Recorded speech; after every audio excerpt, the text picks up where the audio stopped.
It's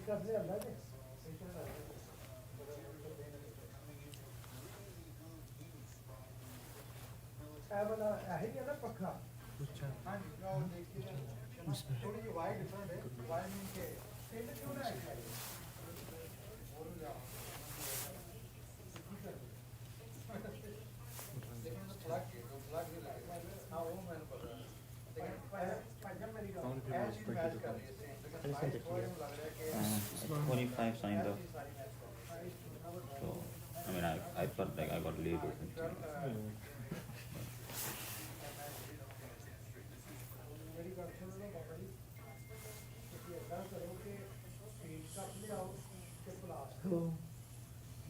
Yeah, I sent it to Rana uncle and I sent it to you.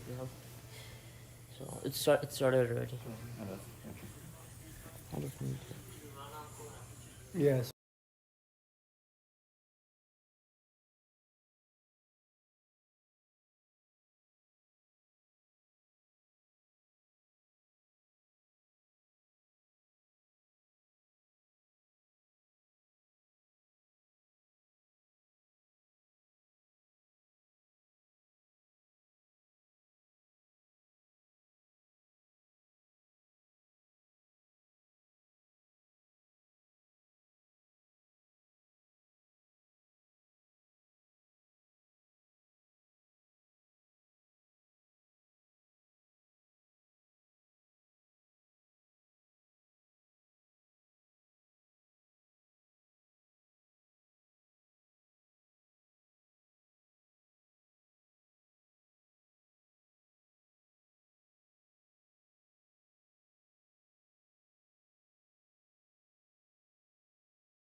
I'm unmuted it now.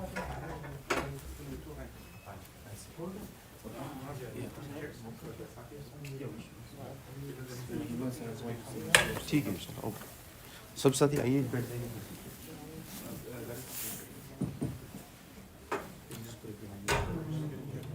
So they want to keep the percentage.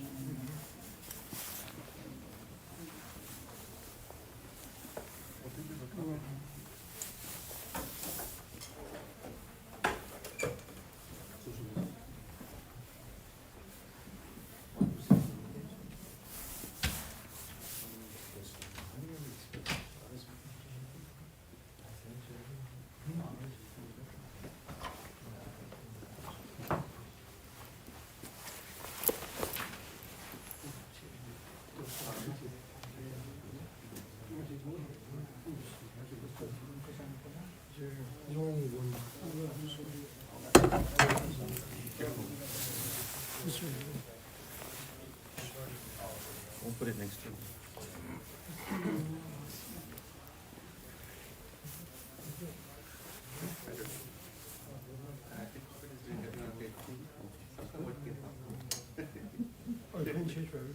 Yeah, we want everybody to.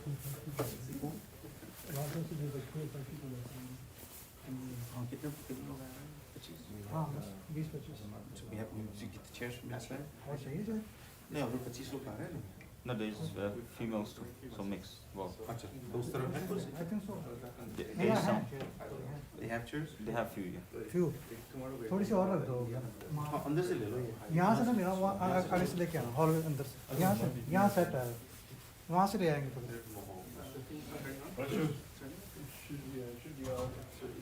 Is that Bluetooth? It has a Chromecast on it.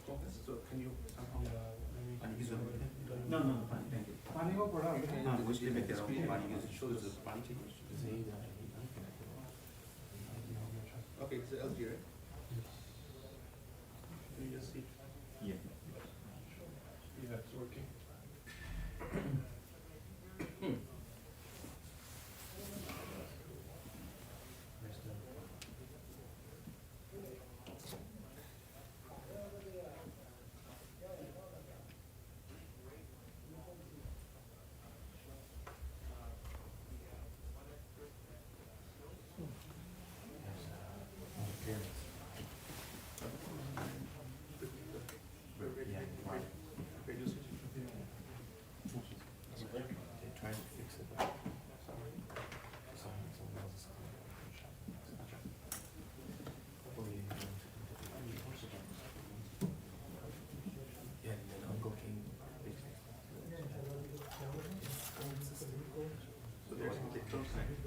Sorry?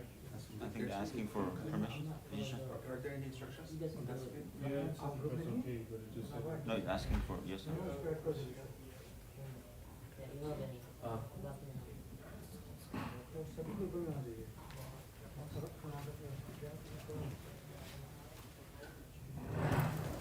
It's one of our guys. Yeah, Okay, it's continuing. Selected. yeah. See, both are shut. Jay, you want to share screen? Ji? I'm asking Maulana Qasim. जी इसी मस्के में जी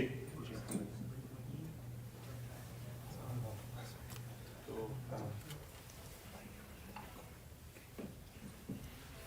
should we wait a few more minutes? Yeah, look a little. 2-3 minutes. Does he have any good file? Position. Is it? That's not it. Perhaps we'll look at it.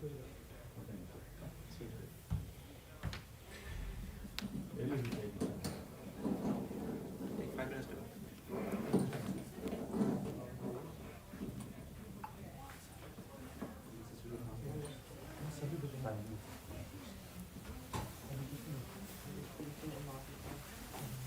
अभी भी आ रही है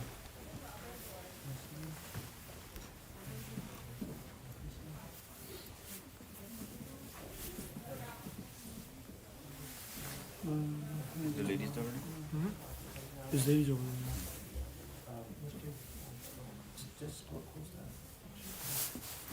أعوذ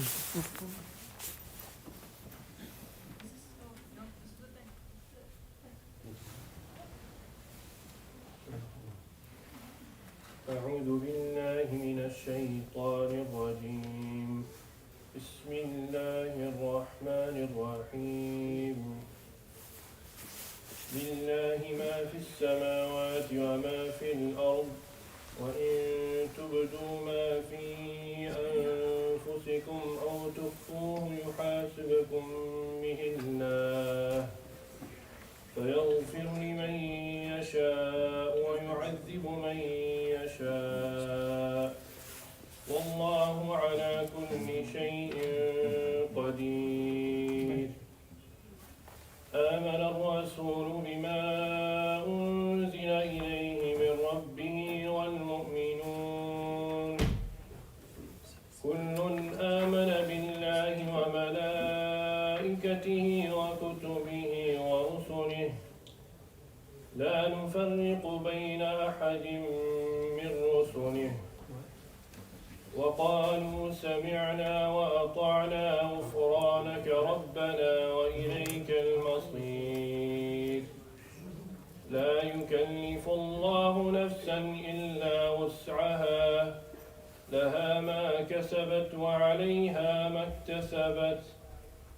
ربنا لا تؤاخذنا إن نسينا أو أخطأنا ربنا ولا تحمل علينا إصرا كما حملته على الذين من قبلنا ربنا ولا تحملنا ما لا طاقة لنا به واعف عنا واغفر لنا وارحمنا أنت مولانا فانصرنا على القوم الكافرين.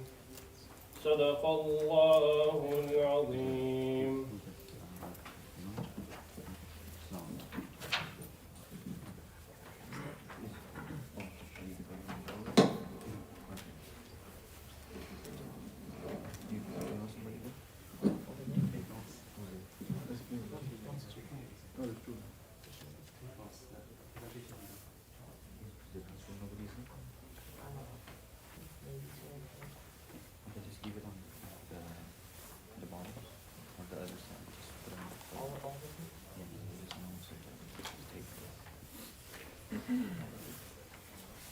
Just give it and then the sisters can Take just it, inshallah.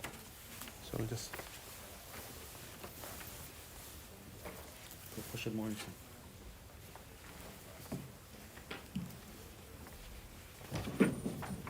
بسم الله الرحمن الرحيم. نحمده ونصلي على رسوله الكريم أما بعد.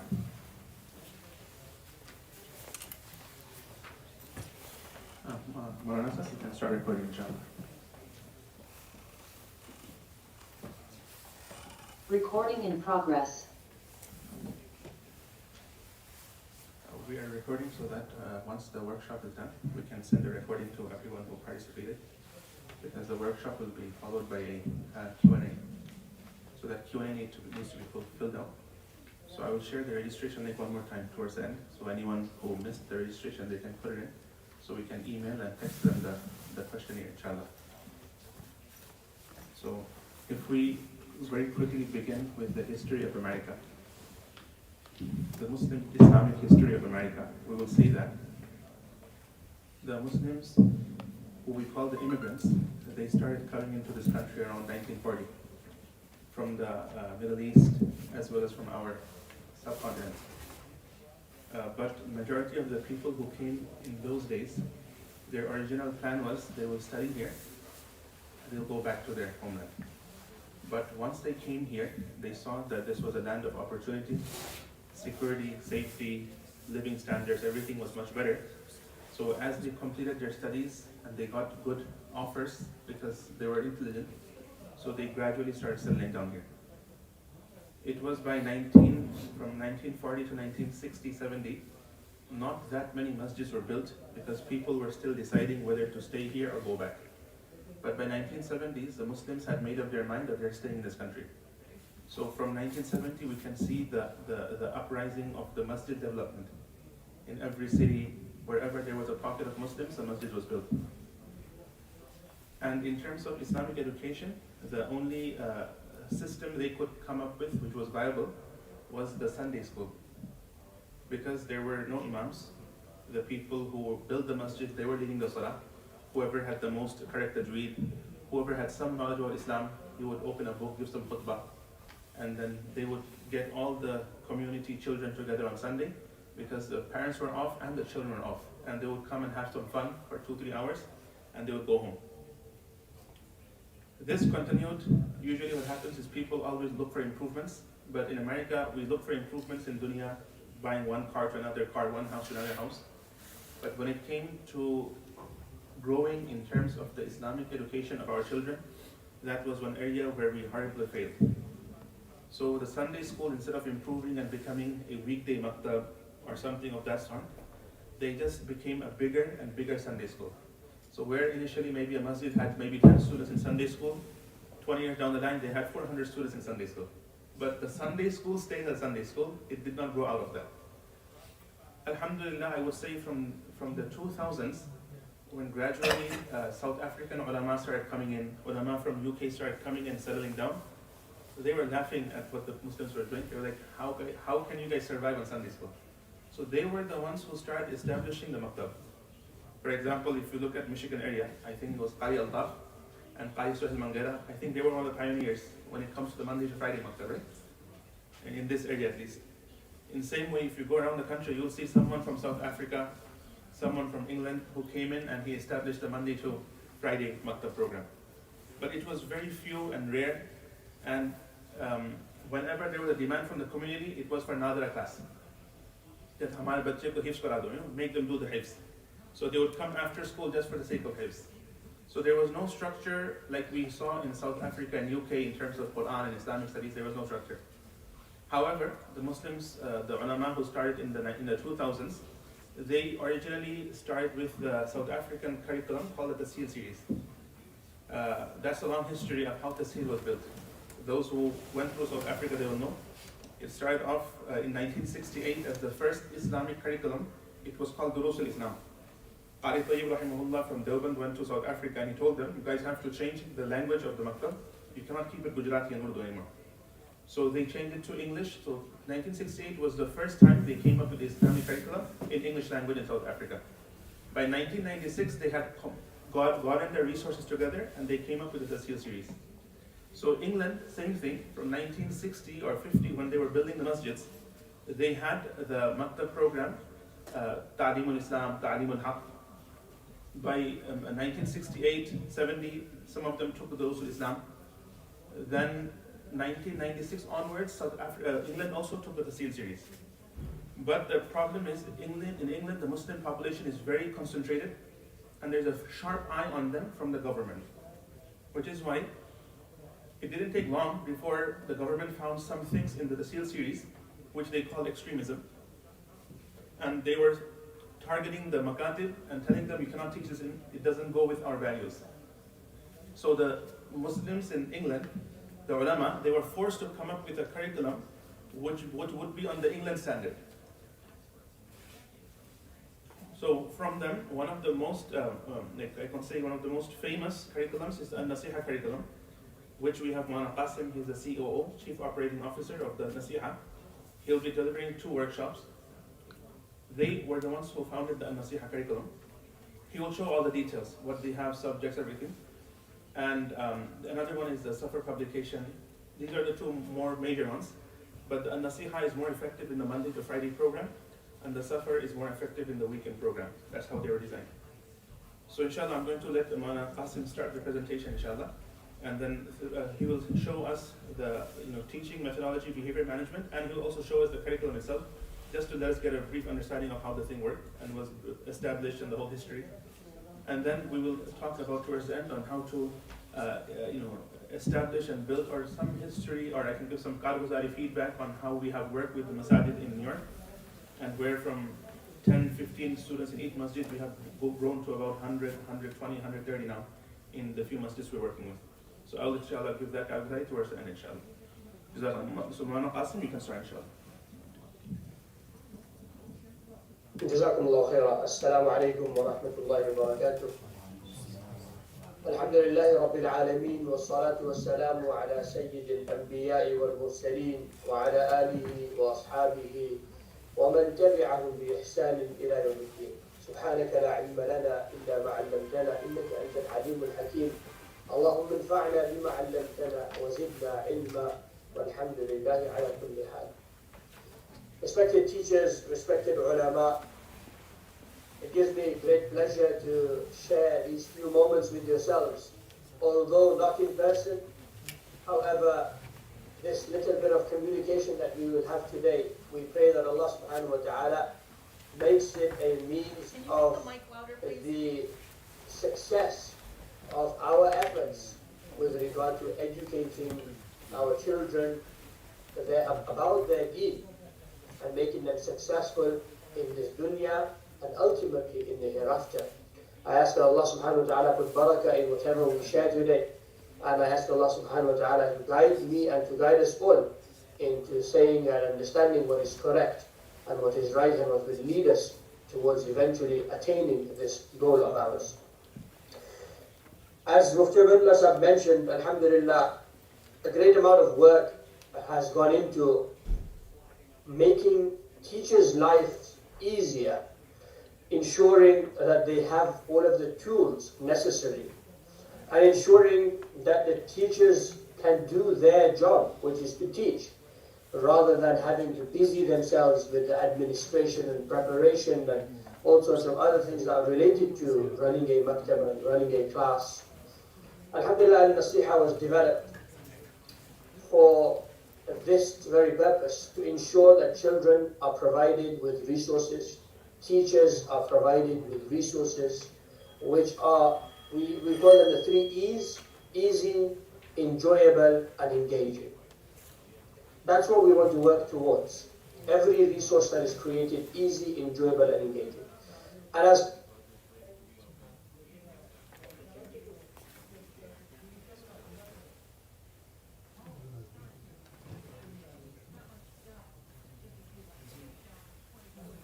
reminder is always beneficial for a mu'min. So please don't take this as a training session wherein I'm sort of trying to teach you something. No, in fact, it's just a session wherein we share some good practices that we have picked up and we have shared with and we have learned from other teachers, and they have proven to be beneficial.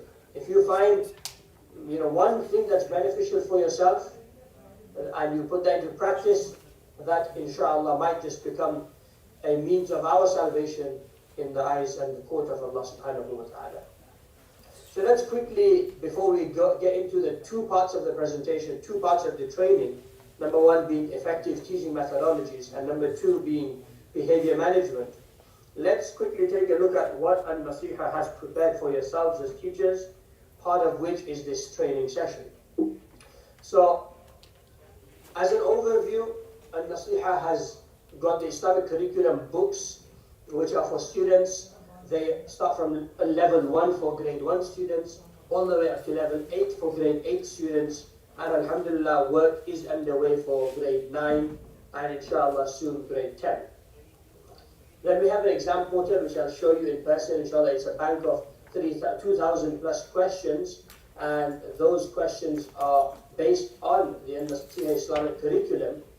And they are all level-based. They are ready for the teacher to create a paper, a test within 5 to 10 minutes. Very easy and very simple, which I'll demonstrate to you inshallah shortly. There's a tajweed guide, there's planners. Alhamdulillah, the fiqh is available in Hanafi and Shafi'i fiqh, and now the work is underway for Maliki fiqh. There's a teachers forum, which is a bank of free downloadable resources, such as PowerPoints, worksheets. There's lots of different documents that can be downloaded by yourselves as and when you need it, free of charge. Then there's the teacher training that we're going to go through today, inshallah. Then there's the teacher's handbook that is also available for yourselves, inshallah, to see. Hopefully, Mufti Abdullah has got some handouts with him. As part of the handout, if you did get given those, in the middle there is a sample of the teacher's handbook that you're able to see, and then there is a book for all of the surahs and the du'as that children should memorize during their lifetime in the maktab. So surahs all the way to Ad-Duha, Surah Ad-Duha to An-Nas, and then some of the particular surahs that have virtues mentioned in the ahadith, such as Surah Al-Kahf and the likes. All of those have been mentioned, and then the du'as, about 120 du'as that are for daily and occasional usage for children to learn and memorize during their time in the maktab. So that's just a quick overview. Again, with the whole idea with everything is to ensure that all of the content is reliable and referenced from authentic sources, making sure that the content that's presented is relevant to the age and need of the child. So whatever a child at 6 years old will understand, that's what's been mentioned. What they will need, that's what's mentioned, and how they will understand it, that's how it's written. And it's easy, enjoyable, and engaging, as we mentioned before. Very quickly, there's one course book, that's like the textbook, which they will study from. There's 8 levels, like I've mentioned. At book 6, we actually split the book, so you have a book 6 for boys, and you have a book 6 for girls, wherein you have the relevant masail for the boys and the girls. Every single level, every single book will have 7 subjects, the same 7 subjects. There's fiqh, hadith, seerah, tarikh, aqidah, akhlaq, and adab. These are the 7 subjects that are developed upon every single year, with various topics within those subjects. Again, like mentioned, according to the age and need of the child. Alhamdulillah, they are also dyslexia friendly. Every course book topic will have an activity for the children to do and consolidate and reinforce what they have learned through an activity in the workbook. These workbooks are, again, according to the age of the children, so you'll find coloring activities, word searches, question and answer format, fill it in the table, make posters, lots of different things, different kinds of activities are available within the workbooks. And beyond that, the teacher's handbook will give you further suggested activities that can be used. This is what the teacher's handbook looks like inside, and hopefully you have a handout in front of you which will give you an idea of what's there. So we have Sunnah pedagogy. Sunnah pedagogy is the Sunnah method of teaching. So as teachers, we continue to develop and become better for our students, inshallah.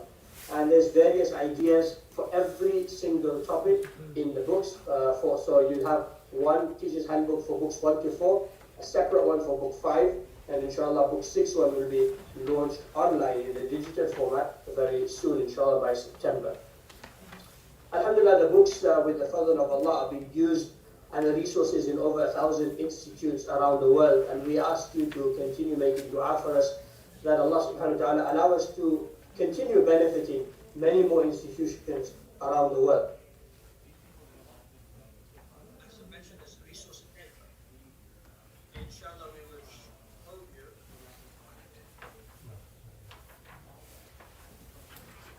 We will show you these resources, inshallah, in person, in the example shortly. The idea behind all of this is children are like wet cement. Whatever falls on them makes an impression, and we want to make a positive impression of our deen. Allah subhanahu wa ta'ala in the Quran, in Surah Al-Rahman, Ar-Rahman 'allama al-Quran. The sifa, sort of the description that Allah subhanahu wa ta'ala uses before mentioning that He taught us the Quran, 'allama al-Quran, He uses the word Ar-Rahman. To show rahmah, to show mercy, to show kindness, compassion. He didn't say Al-Jabbar, he didn't say anything else. He used the word Ar-Rahman, which is to show that as teachers, we ought to also show rahmah, and inshallah we'll develop on this further, because that will build a positive impression of the deen within the hearts and minds of the children, that deen is something I want to be connected to, not something I have to be connected to. And if we do that from a young age, inshallah we'll see the positive impact of our efforts when they grow up and they come back to us, visiting us and performing salah behind us, and maybe being our imam and leading their own communities, inshallah. So let's pause right here and head over to our teacher training itself now, inshallah. If you have the handouts in front of yourself, you can switch over to those. And the first part of this teacher training is going to be focused on effective teaching methodologies. If you don't have the handout in front of you, then you can just make notes on paper, inshallah, or maybe even on your phone. What we will be doing, there's two elements where you actually get tested a little bit, I guess. Not a test per se, but just a little bit of a reminder where during the session I will be asking you certain questions, and we will be needing you to use your phones in order to respond. So inshallah, when we get to that point in a few minutes, I will give you the instructions for that. And secondly, in order for you to receive your certificate, there's going to be a questionnaire that's going to be answered at the end. Once that's answered, inshallah, the certificate will be emailed to yourselves. So let's get started. The objectives of the first part of the training is to, number one, develop a creative mindset. Number two, understand various methods of delivery. And number three, use of effective planning to enhance our teaching. Inshallah, we'll be looking at those. And to start off, we have the hadith of our beloved messenger, Muhammad sallallahu alayhi wa sallam, where he says, Al-mu'minu ma'laf. A mu'min is a treasure of love. A mu'min is full of love. A mu'min is a place of love, care, compassion, and kindness. And as teachers, this is one of the most important lessons that we take away, or we bring to the class, shall I say, wherein we are there to show to our students that we care about them, that they are there in a safe environment, they can trust us, and they can be comfortable and be safe in the environment of the masjid, of the madrasa, of the maktab. And if I go off on a tangent, shall I say, then there's a study that was done that looked at why people tend to leave Islam. Allah protect us and our generations. But why do they leave Islam when they do? And a great proportion of them had mentioned some kind of pastoral issue or lack of pastoral care that led to them in leaving the deen. Meaning that they didn't feel like anyone was listening to them, or anyone understood what they were trying to say or what they believed in, or they could go to anyone to speak about certain issues because they felt that everyone's going to shut them down and never allow them to speak. So, on the other hand, if we go to look at the other side of this story, the way to ensure that children do not go down this path would be to provide that safe space, to show that love, to show that kindness that we learn from our Messenger Muhammad sallallahu alayhi wa sallam. Allah subhanahu wa ta'ala says to him in the Quran, وَلَوْ كُنْتَ فَضًّا غَلِيظَ الْقَلْبِ لَانْفَضُّوا مِنْ حَوْلِكَ. That if you were hard-hearted and harsh, then they would have gone, the Sahaba would have all gone away from you. And this is a big lesson as part of creating this creative teacher's mindset, that we've got to remember, yes, we have problems in our lives. Yes, we have issues. We are tired sometimes. We are sometimes upset and angry about something else. But never should it be that projects onto our students, that we take out the anger or the frustration or the tiredness on our students, because a lot of the times, most of the times, they won't deserve it. And the times when they do deserve it, there are other ways that we could deal with it and that we could utilize in order to achieve a result which is longer lasting and doesn't end in rebellion. So we've got to, inshallah, take this first step in order to show love. So that first step is to love our subject. The subject that we're teaching is most probably going to be Quran, Islamic studies, it's going to be Tajweed, basically all of the subjects that are related to deen. Yes, we do love the Quran. Yes, we do love the Islamic studies, the hadith, and all of what we're going to be, the adab, the akhlaq, the aqaid, whatever we're teaching. We love the tajweed in order to recite beautifully, and we like to listen to Quran recited beautifully. But one step beyond that would be we've got to love teaching it, and we've got to really show that we love teaching that subject. If you think back into your life, and when you were a student, think back to a teacher or a lesson that you particularly liked more than the others.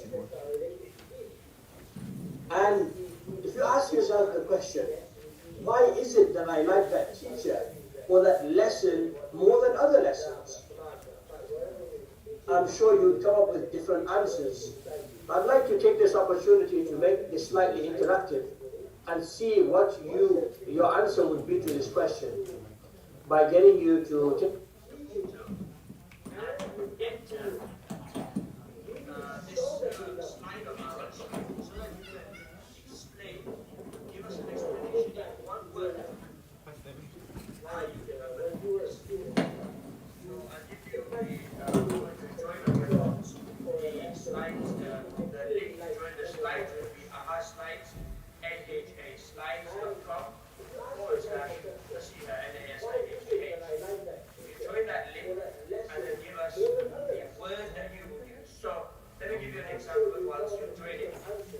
The example that I give you is the Mirath lesson that my teacher taught us, the lesson of inheritance. Now that teacher, throughout the year, every single day, he would come. This is 6 days a week, he would be sitting there. He would come every single day and he'd be teaching us different scenarios, different particulars about inheritance, etc. And every single day he would bring up different examples. We would have to quickly answer, and as soon as we answer it, we show it to the teacher takes it off and he gives us our book back, and then we've got to complete some more. And the whole lesson is so active and we're really going for it. And the way that the teacher was able to do this is to this profound knowledge.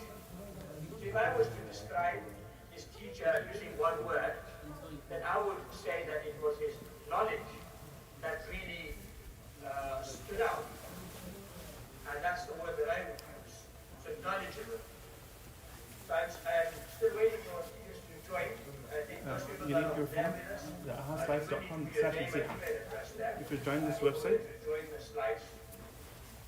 ahaslides.com and nasiha. Then you will be able to join this page, and hopefully you will then be able to give us the responses. You can confirm that people are able to join, inshallah, because I don't see it on my end that people are joining.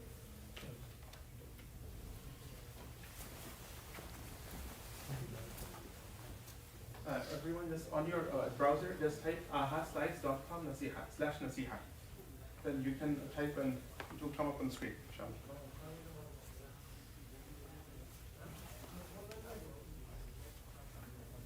Okay, so we can see 1 person, 2, 3 people have joined. Okay, alhamdulillah, people have been able to join now. So if you go to ahaslides.com /nasiha, NASIHA. There we go, everyone's coming through now. Excellent. Alhamdulillah. So let's go join every single person that's there. Everyone that's there, let's join in, as that will really make it interactive and enjoyable, rather than me speaking to you through a screen and making it really boring. So we've got application. Okay, the first time we've had that word. So you would describe the lesson, I guess. Okay, instead of putting names down, I'd like you to use a descriptive word. Yes, you remember your teacher, but why? Give us a word that you would use to describe him or describe her. Because we've got love or loving, twice, there we go. Passion, kindness, in other words, approachable. Good, alhamdulillah. So we've got a few of those.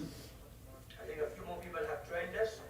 Let's get some more people inshallah joining. Whoever's there, let's join in and put the words in as to what you would use in order to describe that particular teacher. So if we go to look at it, then we can see here that these teachers stood out to through us because of these reasons. And we also have to try to emulate their footsteps. And just like we've remembered them for so many years, we hope that our students will remember us after many, many years have passed, and we will be their means of entry into Jannah, and they will be our means of entry into Jannah. Those inshallah. So let's head back to the slides.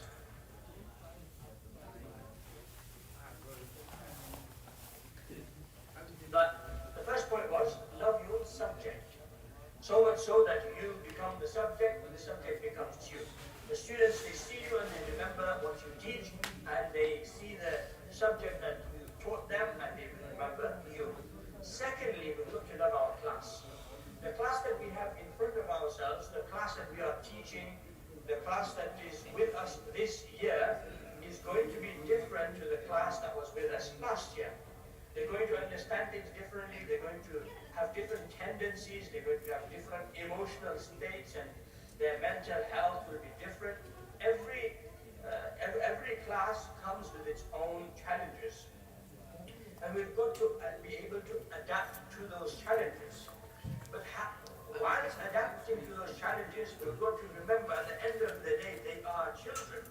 They are our students. They are, yes, human beings. We know that already. That seems like an obvious thing to say. But we shouldn't separate the fact that they are students and going to get the work done, and if they don't get it done, then they get told off, stable detention, this, that, all of this happens. We've got to remember that they also still need your love, affection, your care, your compassion, your kindness, even though they might be the most mischievous student. Because it might be that they are mischievous due to a particular reason, which we'll look at in the behavior management session, inshallah. And I usually say that the more mischievous a child is, the more difficulty a child gives you, the more dua we should make for them. And that would be a sign of our love for our students, our love for our class, that we want them to succeed. We want them to be able to change. I was listening to a podcast a few weeks ago, and it was with regard to how one of the head teachers or one of the governors were able to turn around a failing school. And the school was achieving in its national exams, below 40% success rate, pass rate. And that was a terrible thing for a school to be doing. So when they went in, he spoke to various teachers, and what he found was from the teachers didn't believe in the students. Every time he said something to the teachers about, believing in the students, or are they capable, are they able of doing X, Y, and Z, and they would just write the students off. They said, they're not even worth, they're not even worth it. There's no point even thinking about it. They're not going to succeed. They're probably going to end up becoming taxi drivers and bin men. That's the kind of things that teachers were saying.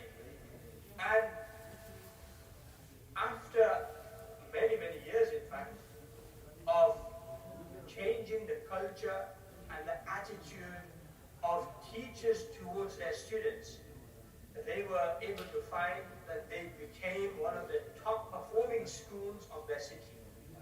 One of the top performing schools of the city. And there's many reasons for that, obviously. It's not just one reason, that they were able to get there. But one of the reasons was the teachers believing in their students' abilities. Every child has a capacity, a capability. We believe that if Allah has taken one aspect of a child away or person away, Allah gives them another. If a person is blind, then they have wonderful memory, and you might have seen that yourselves. If a person is autistic, then they might have a very, very creative mind where they are able to draw, they're able to create amazing things if given the opportunity. So we've got to believe in our students. We've got to love our class despite the challenges that they bring. And yes, we have to acknowledge and accept that children bring challenges to our class. We've got to try to be the follower of this hadith of Rasulullah sallallahu alayhi wa sallam, al-mu'minu ma'laf. A mu'min is a treasure of love. Give our students a place to belong, a place to speak, a place to share their thoughts, their ideas. Make them feel like they want to stay in the maktab after the time has finished. If they feel that way, that shows that, mashallah, something good is going on here. And to summarize this slide, we've got to become passionate. Not become, I'm pretty sure you are very, very passionate. We've got to continue being passionate and show this passion in our teaching. And you will see that this passion will feed itself through into the students' minds and hearts without you having to do anything. They will see your love for the subject. They will see the love that you have for them, and they will automatically be connected with you and want to be there within your lessons. And we will have become their means of loving the deen and them being connected to the deen for the rest of their lives. Because honestly speaking, children, they will not go ahead. Most of the Muslim Ummah will not go ahead and become alim. They will not go and study further Islamic studies. They will base the rest of their life on what they learned in Makkah. Bar a few small questions that they might ask the Imam, or they might ask the Mufti when they get to that point. But apart from that, they will be practicing whatever they are doing for the rest of their lives based on what they learned in Makkah. So we've got to ensure that this is the make or break moment, and we've got to make it for them, inshallah.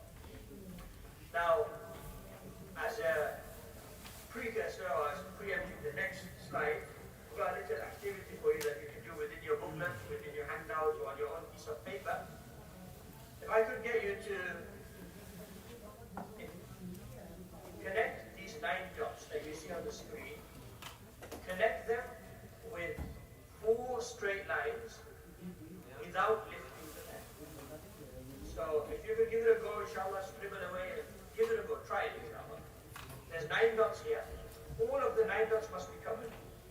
And they must be covered with only 4 straight lines. Not 5, not 6, not 3. It must be 4 straight lines. And they can be diagonal if you want, but they can't be curved. You've got to make sure that the pen is continuous and you don't lift it during that process. I'll give you a minute for this, inshallah. Let's go ahead and try this out and see whether we're able to achieve this goal. And inshallah, tell me if anyone does. If you have already done this activity, don't tell other people near you. Let them try it out as well, inshallah.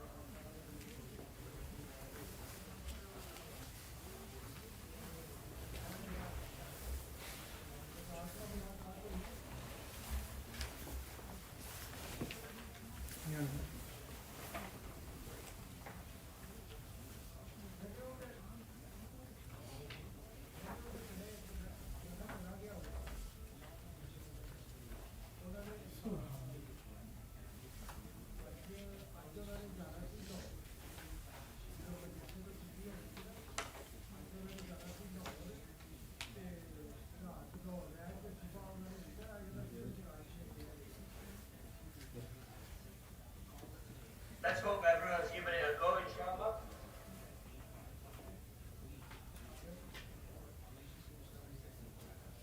No one's got it, Mufti tells me. Some people, when they can't get it, they might say it's impossible. But I like to say to that, well, the word impossible itself says, I am possible. So it's definitely possible. Let's take a look at the solution, inshallah. We've got line number 1, which goes down. Line number 2 that goes diagonally up.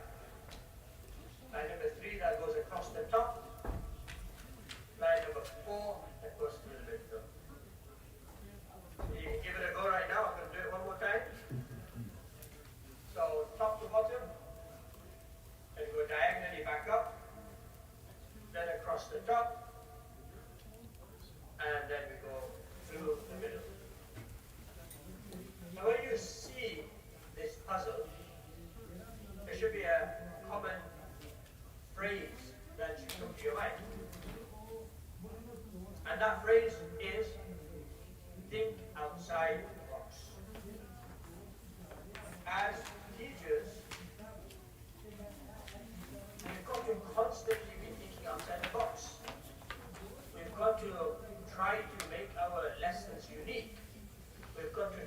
to teach in ways that are easy for the children to understand.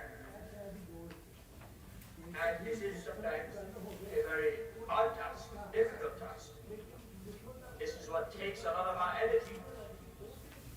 But we know that if we put our imagination together with different kinds of lessons and bring together with it the passion for teaching, inshallah we will see results. We will see great results coming through these two elements being put together, passion and imagination. Now this imagination is actually the difficult part. Not everyone has ideas. If someone does have ideas, sometimes we don't have the resources for it. Sometimes we have resources, but we don't have the ability to display, for example, a PowerPoint presentation, but we don't have a projector, or we don't have a screen or a laptop to be able to show it from. Or we want to print it out for every student, but we don't have the time to be able to do it. Or we had a great idea, but we couldn't get it done because we didn't have the time or the expertise for it. And sometimes we just don't have ideas, but we know, if someone gives us an idea, we'll run with it. So, in this part of the presentation, we'll go through some ideas, inshallah, and help you understand how lessons can be made enjoyable and engaging, and we are able to assist our students understand better through different ways of teaching. So the first way that we're going to study and look at is using stories. Stories are a wonderful way of teaching various elements to students. You take this list that we have in front of ourselves. This list, you can either tell them to memorize it, they'll go back to the place and they'll memorize it. They'll sit in that place and they'll say, they'll repeat it and they'll use rote learning in order to memorize it. They'll memorize it, come back to you, read it to you. 2 days later, they will read it to you in maybe the wrong order. 2 weeks later, they'll probably ask you, what terminology are you talking about? I don't know. That's because when they learned it, they were able to put it into their short-term memory and they didn't transfer it into their long-term memory. If you look at the Timetable and the way his class works, they memorize using rote learning. So the sabak is memorized by repeating it a number of times until it's memorized.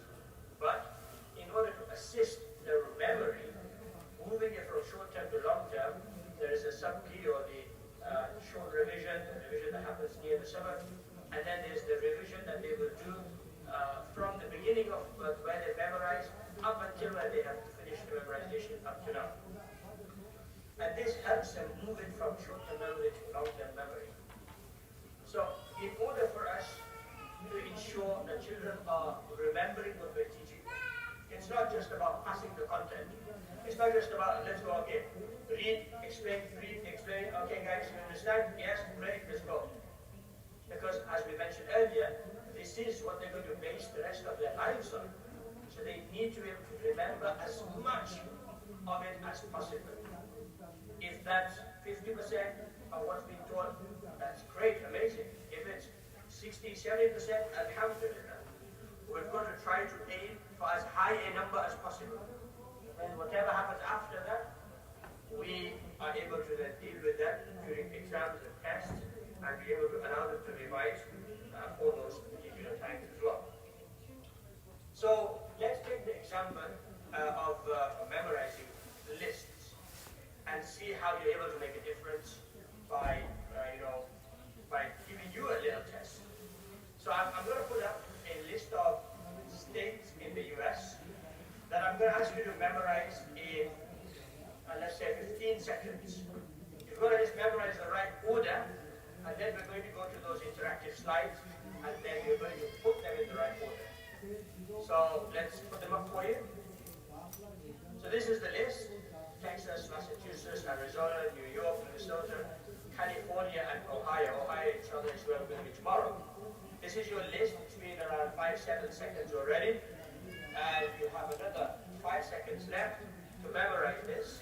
And now we switch over to our quiz. You need to join this, and once you've joined it, I'd like for you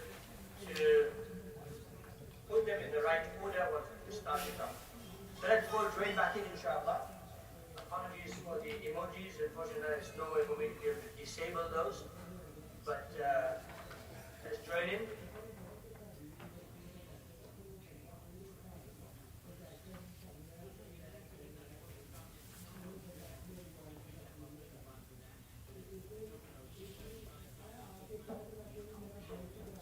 Okay, so I think we've got a lot of people in here now. Let's start the quiz. And let's see if you're able to put that into the right order.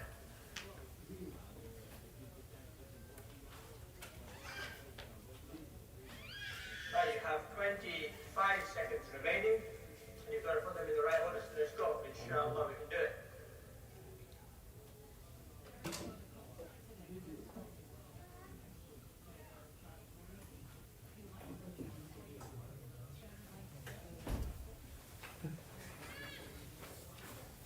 And there's 5 seconds remaining. Time's up.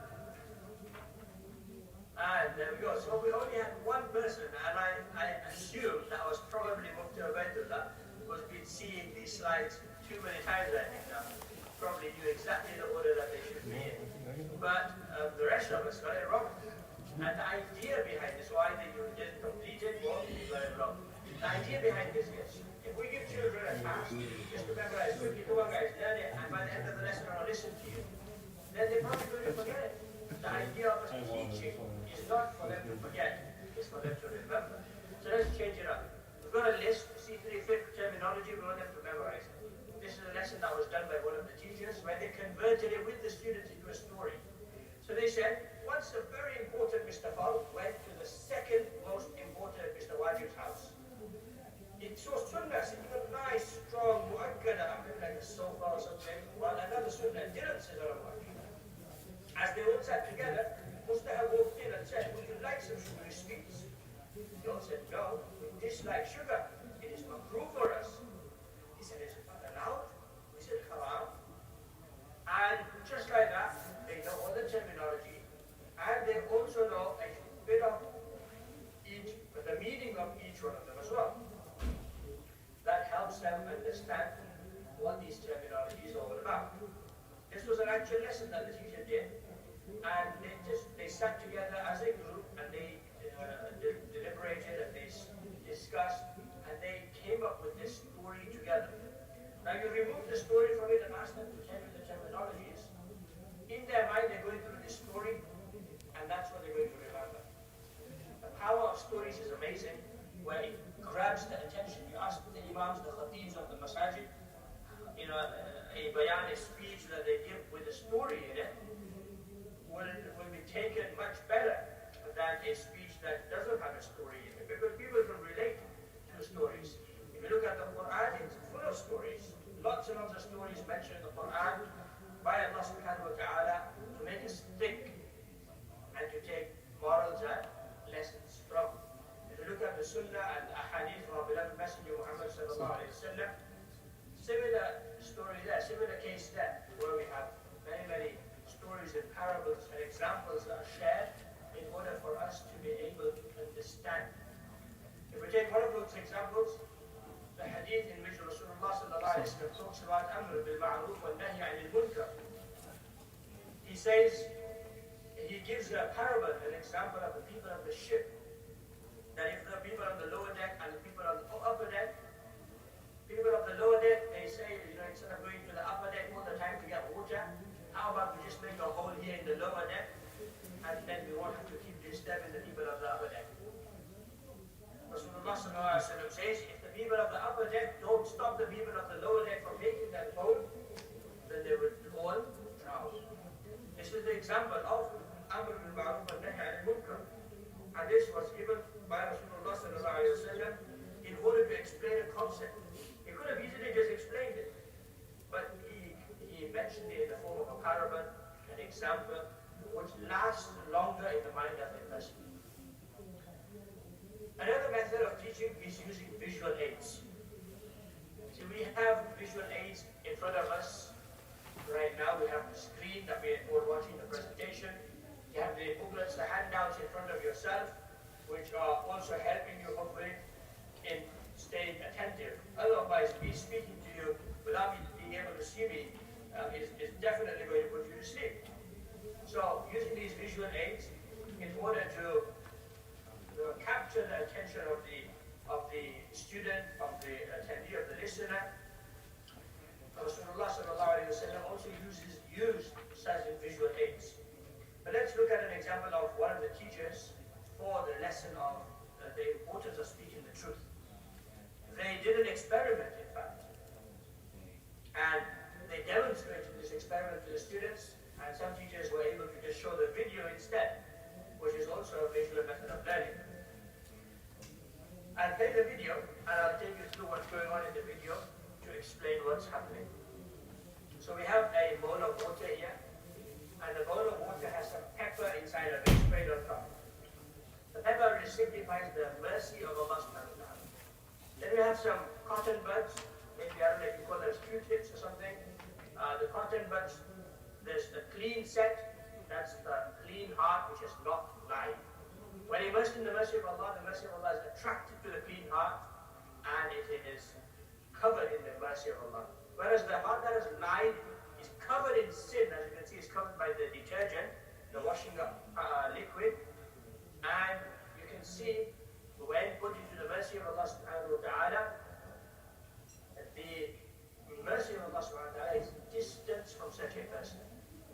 Allah subhanahu wa ta'ala says in the Quran, أَلَا لَعْنَةُ اللَّهِ عَلَى الْكَاذِبِينَ, that the la'na, the curse of Allah subhanahu wa ta'ala is on the liars. And the meaning of la'na is al-bu'd an rahmatillah, being distanced from the mercy of Allah subhanahu wa ta'ala. Being shown here visually through the use of an experiment or a video. This will capture the mind of the student. The student will remember this experiment. They'll remember this video because it's something out of the ordinary. Maybe we didn't know about this before. I saw this teacher doing this. I didn't know about it either. Until today, I'm able to remember that particular moment when I saw it because it's a wow factor. There's another example you might see on YouTube. There's a bottle of drink or soda or colored water, whatever you want to put in there. And it's put under a tap, and then the tap is opened up, and the water is allowed to go inside the bottle. It replaces that drink with water. And that is an example of وَأَتْبِعِ السَّيِّئَةَ الْحَسَنَةَ تَمْحُهَا, that once you've done something wrong, then do something good after it. When you do something good after it, you remove the effects of that sin. And that can be shown as a video, or it could be done practically with the students. These kinds of thoughtful ideas, small, requires some planning, some thought, but you will see that the impact of this, the impact it will leave on the mind of the child will last much longer than sitting there and reading and explaining and let's go home and do an activity in the book. So we've got to try to come up with these ideas, inshallah. And if we can't, then we also have the teacher's handbook, we also have the teacher's forum, both of which have many of these ideas that can be used right away, inshallah. To add to this, currently we've just looked at two methods. The first was a story method, where we use stories that children are able to hear, they're able to participate in or create, and we've looked at the visual element of it. Researchers say that children, and people in general, usually study or usually take in information in one of three ways. They are either visual learners, they are either auditory learners, or they are kinesthetic learners. Visual learners learn by seeing, auditory learners learn by hearing, kinesthetic learners learn by doing. So if you think about it yourself, if you went to maybe IKEA or you got some flat back furniture, then do you want someone to explain to you over the phone how to build it?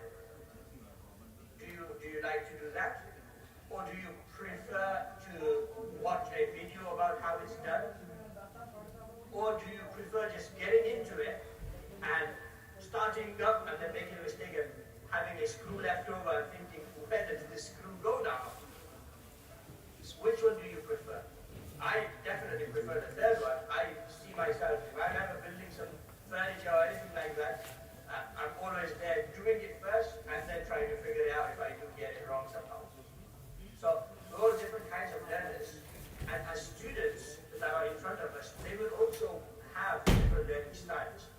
That's not to say that we should box ourselves within a particular learning style or a teaching style, should I say. Rather, we should accommodate for different learning styles.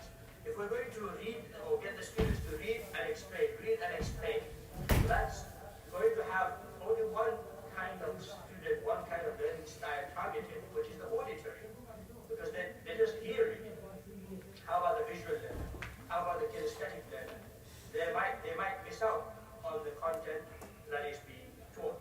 So you've got to try to target in different ways with different kinds of activity. If you have a board in your class, use the board in the class. You're going through a list of some items or you're getting some ideas from them. So you're talking about gender in front of the students, and you ask the students, okay guys, what do you think you will get in gender? What do you want in gender? And they will tell you different ideas and thoughts.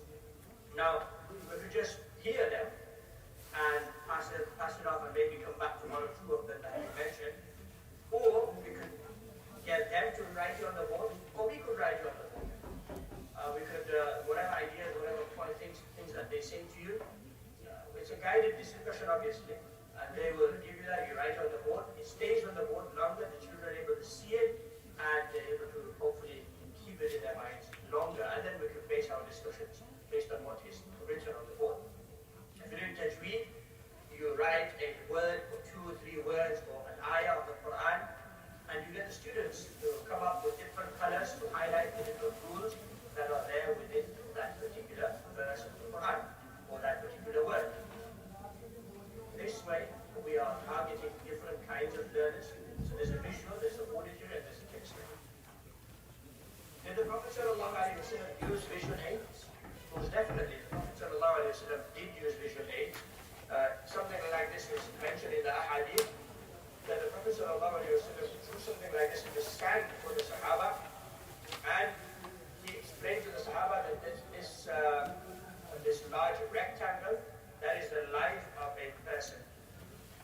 The line that is going through the middle and goes beyond the box is the hopes and desires of a person, and the small lines through the middle are the trials and tribulations that the person will face. If one misses the person, then the other one will definitely catch him. So this concept was explained by the Prophet ﷺ, not just by explaining, but rather by drawing this out in the sand to visually represent something in the minds and to keep it there for much longer. Minds of the Sahaba. So this is an example from the Sunnah. Another example from the Sunnah, Rasulullah ﷺ was walking with the Sahaba, and as they were walking, they came across a dead animal. The Prophet ﷺ used this opportunity. This kind of an opportunity is called a teachable moment, where it's nothing in your hand. You just came across it, you didn't plan for it, but you use that moment to teach something based on it. So the Prophet ﷺ came across it, and he asked the Sahaba that which one of you would be prepared to purchase this animal.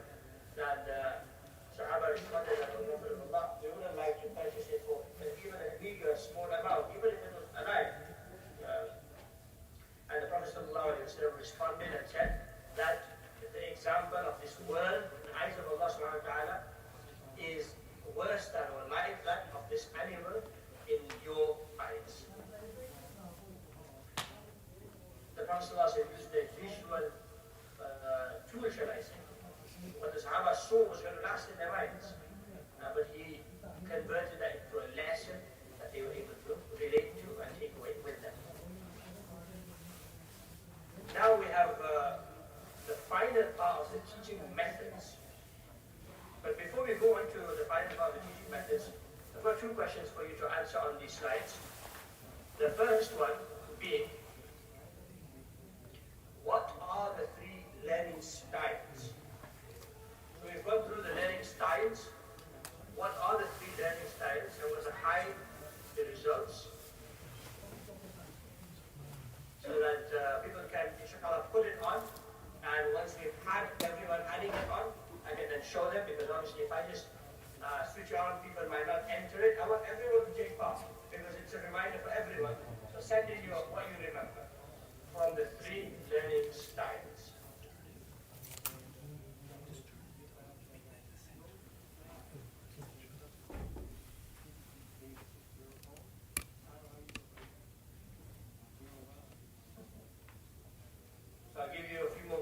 inshallah. Hopefully, those learning styles are being written and are being submitted. Alright, so let me show the results. There we go, mashallah. So we've got here using stories, we've got visual aid, we've got kinesthetic, we've got auditory. Alhamdulillah. So these were, yes, the main ones. Visual, auditory, kinesthetic. Kinesthetic is by doing, visual by seeing, auditory by hearing. Wonderful. And now moving on to the next question, still staying on the slides. The next part is about making lessons practical. But before I share some of the ideas that I've seen other teachers share, let me hear out what you think would constitute, would make up a practical lesson. Remember, when we say practical, we mean a lesson in which involves some doing. So let's have you enter that, inshallah, and type up the ideas. It does take some thought. Give it some thought, and I'll give you an example just to start you off. Very easy example. It's an example of the lesson of Tayammum. The lesson of Tayammum, how can you make that practical? Well, you can bring in a few elements. You can bring in some wood. You can bring in a brick. You can bring in a stone. You can bring in a cup of glass, and you can ask the students that which one can you do Tayammum with, or put them in the right order. In which make two areas out of those different items of plastic tub. You can have metal, something made of metal. You can bring a stone, a nice clean stone from the beach, a pebble or something. You can bring a brick, and then tell them, okay, guys, you choose to get one student, another student, two students now. Can you please put these in the right position? So which one you can do Tayammum with, put them on this side, on the right hand side, and which ones you can't do Tayammum with, put them on the left hand side. So that's one way of making it practical. Or taking them outside into the parking block. There's walls and bricks and stones maybe around them. You can get them, okay, look, there's lots of different things here, trees, lots of different things here. Can you show me where we can do Tayammum?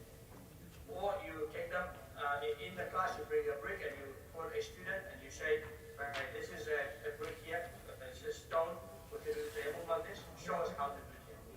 So that's one example. Let's hear from yourselves, how else, which other lessons, any lesson you can think of, how can you make it practical? How can you make it such that children are doing something and then obviously this will require some behavior management as well, which we'll look at later on. But for the time being, let's think about how we can make it practical. I'll give you a minute or two, inshallah, just to give it some thought. You can discuss within yourselves as well, and then share it. It'd be good if we can have a few more suggestions as well. So everybody interact with the class. That's good. You're talking to the class, asking the students, sometimes playing the devil's advocate. Asking them questions. We know that those questions are wrong in the sense that the answer is that's not the right answer. But we ask them the question just to make them think. So I sometimes do this when I had an elder class. I used to ask them, so we're Muslim, alhamdulillah. Why do you believe in Islam? That's the question I asked them. And then they start thinking, okay, so why do I believe that? They give you, okay, because it's a true religion, because the Prophet has told that, because of what I say, etc. So I said, but how do you know the Quran is the truth? How do you know that Islam is the truth? How do you know it's the right religion? To play devil's advocate, to get them to think on the level where the questions that they're going to be getting. So these are elder students. They're getting these questions from their university friends, from their college professors, etc. They need to be confident to be able to answer those questions. So making it interactive, that's what we mentioned as well.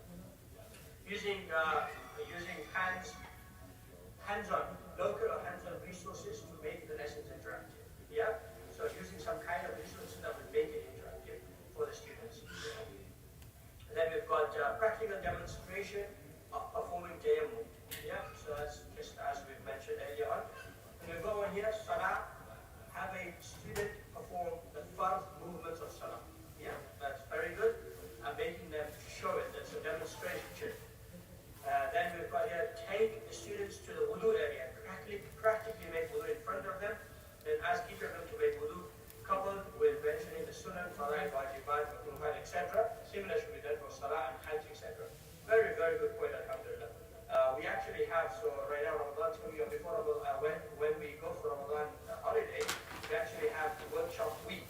And our workshop week, there's a number of practical elements taught to the students. So the entire madrasa on different days will be doing different activities, which will include Salah, it will include Hajj, it will include a number of other activities that they will be doing as a class, which would add a lot of practical element to it as well.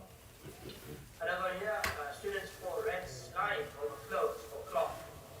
One, what they will put blood that is less than a quarter, and on the other size of a quarter, and on the last one less than a quarter. Learners will figure out which one will bring, etc. Yeah, very good. So this is, you mentioned slime. One of the teachers actually did it. We'll mention it later, where they put in some tomato ketchup. So instead of slime, they use ketchup, which is still fine, and they should put this in the yasa and other related masail to this. For the pillars of Islam, build different paper shapes, which can hold weight. Okay, these are some ideas definitely that can be done in practical methods of teaching. Alhamdulillah, jazakallah for sharing those. Really appreciate that. So let's look at some ideas of teachers have done here. So we've got the lesson of sutra. You can take them into the masjid hall, get them to stand up, and the teacher can stand. So one of the teachers, what they did was they took them there, they lined them up, they stood one step ahead, and they said, look, I'm going to start walking back. You look in the place of sajda, and as I start to walk back, and you stop seeing me, you say stop. The teacher started to walk back, and the student said stop. When they calculated the distance between the teacher where they had stopped and where the students were, it was 3 safs approximately. And that goes to show what the fuqaha mentioned, that if you are in a big masjid and you need to cross in front of a person that's performing salah, you cross leaving in between 3 safs, because that will not then cause any problem, that will not cause disturbance for the person that is performing salah.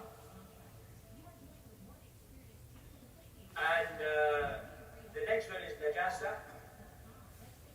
Najasa is, so this is the one, as I mentioned, was the topic of najasa, which was the ketchup, the tomato ketchup, and the cloth. The teacher brought it in, they actually brought a bowl of water, and that's basically just najasa, how we use it. At our meeting, the teacher brought in some dates and the cucumber. So this is embedded then, where they're learning about sunnah foods at the same time as well. Then there was helping the needy. Class got together, they raised funds to be able to sponsor an orphan. So they learned about this, and they were able to sponsor an orphan, and then this became a madrasa-wide effort. And alhamdulillah, every year, right now actually we've just launched it once again for this year. During COVID, we hadn't been able to do it for 2 years, but just recently we launched it again. After Ramadan, the students will be bringing back whatever they have raised. Alhamdulillah, the last time it happened, students, about 200 odd students, ranging from 4 to 14 years old, with the help of their parents, they were able to raise over 41,000 pounds, alhamdulillah. And that all because they felt as a part of it. So we try to make them a part of the distribution as well as the raising of the funds. And another example is the neighbors. So recently we just purchased some dates, small packets of dates, and the students will learn about the rights of neighbors, and then students will go out in groups to the houses of the neighbors with the teacher, and they will give the gift of the dates and say, Ramadan's coming up, I'd like to share some kindness with yourself as you are our neighbor. And this is what we're learning about in our Madrasa classes. So that's what's happened. I know that they have been registered just recently, last week in fact, and this also brings into practice what they have learned. Okay, now did the Prophet ﷺ use practical methods of teaching? If we look at the hadith in which the Sahabi came to the Prophet ﷺ, he performed 2 rakat salah and then came and did salam. The Prophet ﷺ didn't respond, and he told him, go back, pray again, because you haven't actually prayed. He did that 2 times, and the 3rd time, then the Prophet ﷺ explained to him that when you perform your salah, pray wudu properly, perform your salah calmly, with composure, and not in a speedy, hasty manner. So he told him to go back, pray it again, go back, pray it again. He still didn't understand. Then the Prophet ﷺ told him. This also teaches us as teachers that sometimes we hurry in giving the answer to the students when they're struggling a bit because we want to get on with it. We want to get them to finish quickly. If they're struggling with something, we should give them the opportunity to figure it out. If they still can't figure it out, we should help them figure it out rather than telling them the answer. Yes, it's easier to tell them the answer. They really say, we've got to give them the opportunity to figure that out, and then they will be able to work it out. Instead of telling them, come on, read Sufaha, and that's not going to really help them in the long run. They will be more dependent on us rather than becoming independent readers. So these are some methods of teaching that we can implement within our lessons. Let me quickly share with you the Teachers Forum. So if you hopefully can see my screen, on the Al-Nasiha website, if you go into Teachers at the top of the menu and then Teachers Forum right here, you'll see this Teachers Forum which has resources. So at the moment there's some about mental health, kids, online safety, because that's what's happened recently with regard to being Online Safety Week. Then we've got wudu booklets, anti-bullying, they've got e-safety resources, Hajj workbook, term dates, template Ramadan booklet, Ramadan duas, Ramadan journal for 2021. There's a 2022 one coming up inshallah in the next few days. So lots and lots of resources. You can just scroll through. If you want to search for something, just type in Ramadan, as Ramadan's coming up. Obviously there's different spellings, so you'll find different things if you spell it differently, because this is uploaded by teachers like yourself. So we've got some resources with the spelling of the H. If we change that, we might just get a few more resources without the H of Ramadan. There we go. So some of the same resources, some of the new ones as well. So this is these are resources that are available for you to download right away. You don't have to pay anything. You don't have to create an account. You just go ahead and start downloading them and start using them from the Teachers Forum. This will allow you to have better lessons much quicker, inshallah, much easily, without having to put too much effort in creating those resources. Now moving swiftly on, there's two kinds of mindsets that we put students inside of, sort of kind of box them into, based on the feedback or the kind of language that we use around them. One is called a fixed mindset, one is called a growth mindset. You can do a lot of your research about this, inshallah, but I'll briefly explain it to you. So a fixed mindset is where intelligence is static, and a growth mindset is where intelligence can be developed. In a fixed mindset, the child will avoid challenges, they will give up easily, they will see effort as fruitless or worse, they will ignore useful negative feedback, and they will feel threatened by the success of others. And in a growth mindset, they will embrace challenges, they will persist in the face of setbacks, they will see effort as a path to mastery, they will learn from criticism, and they will find lessons and inspiration in the success of others. Now, how do they get into, how do children, even adults, get into a fixed growth mindset? It's through the kind of language we use in giving them feedback. Let's take an example. We have two teachers with two students, one called Muhammad and one called Fatima. Muhammad's teacher says, he's done a good piece of work. Muhammad's teacher says, MashaAllah, Muhammad, this is amazing. I think you're the most intelligent student in this class. I don't think anyone could have done it better than you. Great work. Keep it up. And Fatima's teacher sees Fatima's work and becomes very happy and says to her, Fatima, this is an amazing piece of work. I can see that you put a lot of effort in this. I think it seems like you spent a lot of time behind this. How did you find it? So if we analyze both the language used by both teachers, we can clearly see that in Muhammad's case, Muhammad's teacher praised Muhammad rather than praising the work or the effort. And in Fatima's case, Fatima's teacher praised the effort that Fatima put in rather than Fatima herself. Now this will not be a flip of a switch, one comment and it'll change everything. But it's over time where if we use one kind of language or the other, then the children will start to believe what we're saying to them according to what we have said to them. If we show them that effort is what gets them where they are, and not the fact that they are intelligent and that's why they are where they are, then they will continue to make that effort and they will try to become better each time.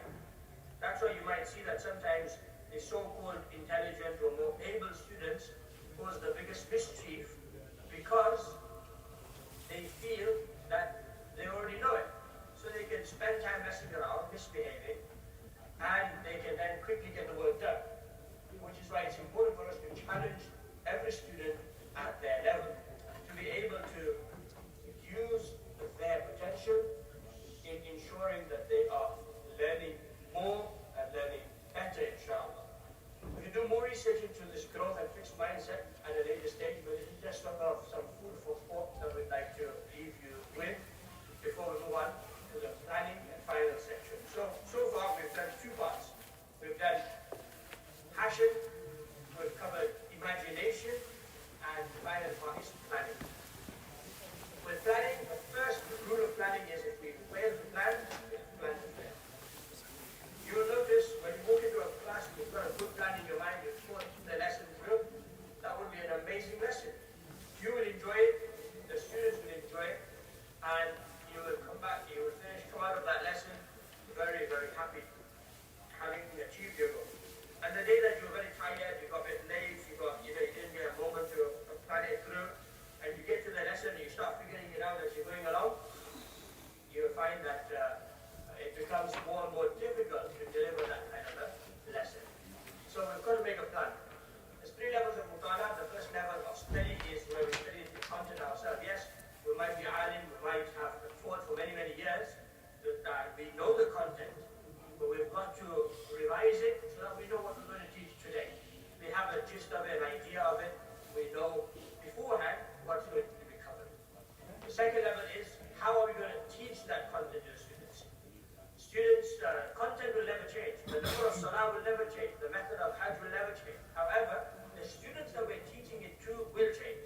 The way students learned 10, 15, 20 years ago is totally different from the way students learn today. So we can't expect to teach in the same way that we taught 15, 20 years ago, or even 5, 10 years ago.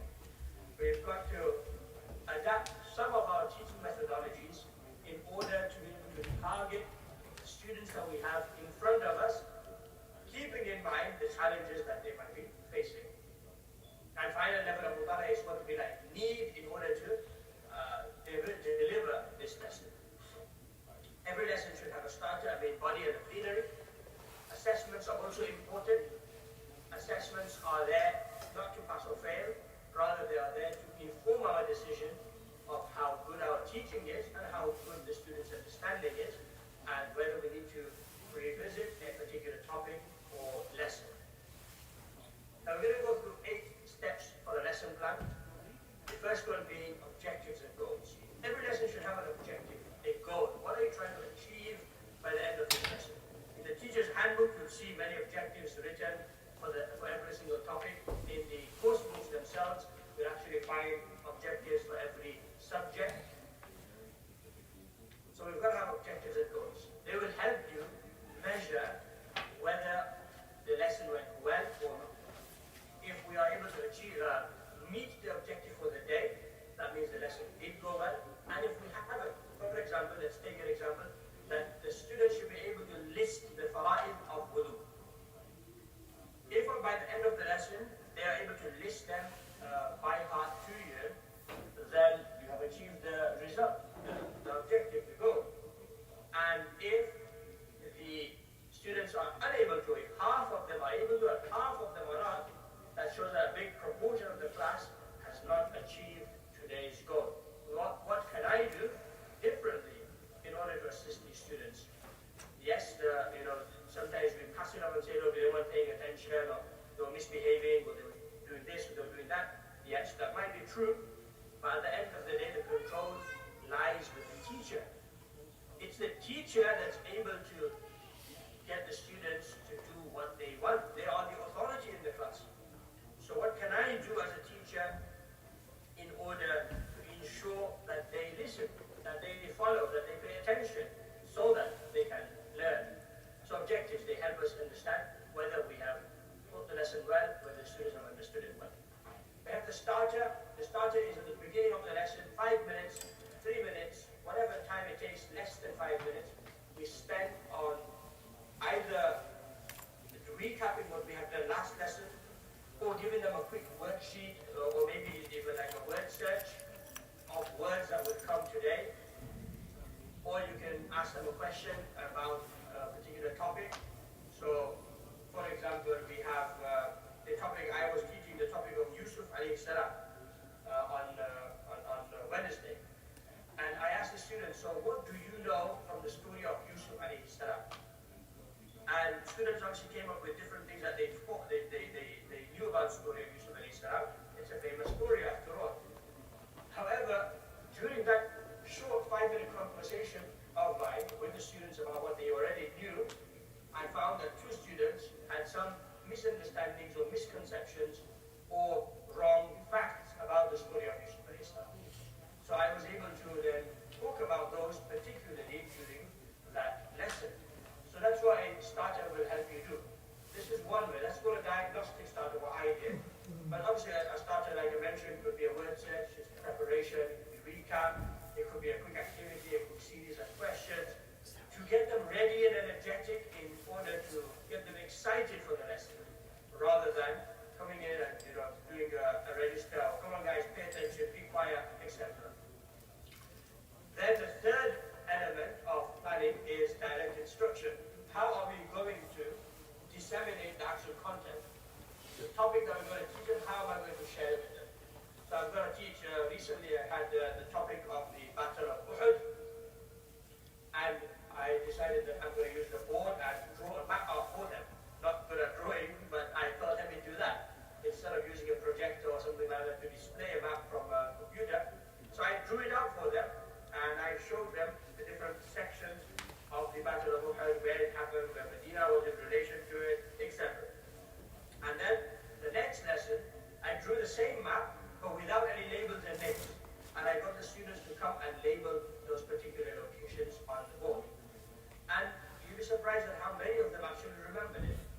So this is the planning that it takes for you to think about, how am I going to disseminate, how am I going to share this content? Yes, there will be an element of reading and explaining and understanding. There will be an element of question and answer. There will be an element of writing something in their workbooks.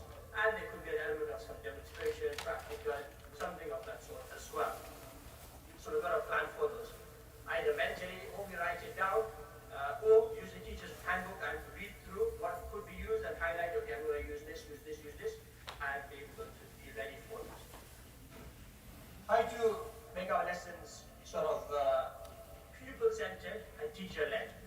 So we get the students to answer and ask the questions sometimes, rather than us giving them a long lecture that they will most probably forget. The attention span of children is very, very short, especially nowadays with them being on their devices very long, and there being so much interactivity everywhere else. They come to the maktab and it's just plain flat, dead teaching, shall I say, where we just read that, explain. So you've got to try to get them involved into the teaching, and get them to read, and not just read, but say, look, I'm going to come and sit at the back of the class, and you're going to stand next to the teacher's place, and you're going to explain this particular topic to the students. Using them in order to teach. They will find it exciting and interesting. Obviously, we guide the behavior, etc., which again we'll talk about later on. But we use that as an opportunity to get them confident, and we're building different skills within them. And this will definitely keep the attention of that particular child and also many others as well. Then we have a closure. At the end of the lesson, we close the lesson off with, again, on a learning note, where the students actually are learning something as they're going away. So you can do different things, plenary ideas, lots of them are available. You can give them post-it sticky notes and tell them to write 3 things down that they have learned and stick them up on the board and then line up for them to be ready to go home. When they come back the next day, then we go through those sticky notes that have been stuck up and see who's mentioned what and what they remembered. Another one would be, everyone stand up and let's ask a quick fire round of questions.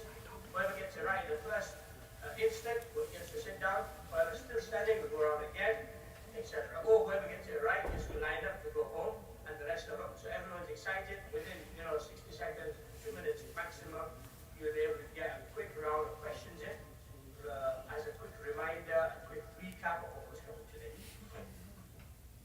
Give them time for independent practice. So plan for that as well, where they have an opportunity write in their workbooks or to have some time to be able to remember, practice their comprehension skills, where they're able to read from their book and answer the questions or do the activity-based workbook as well.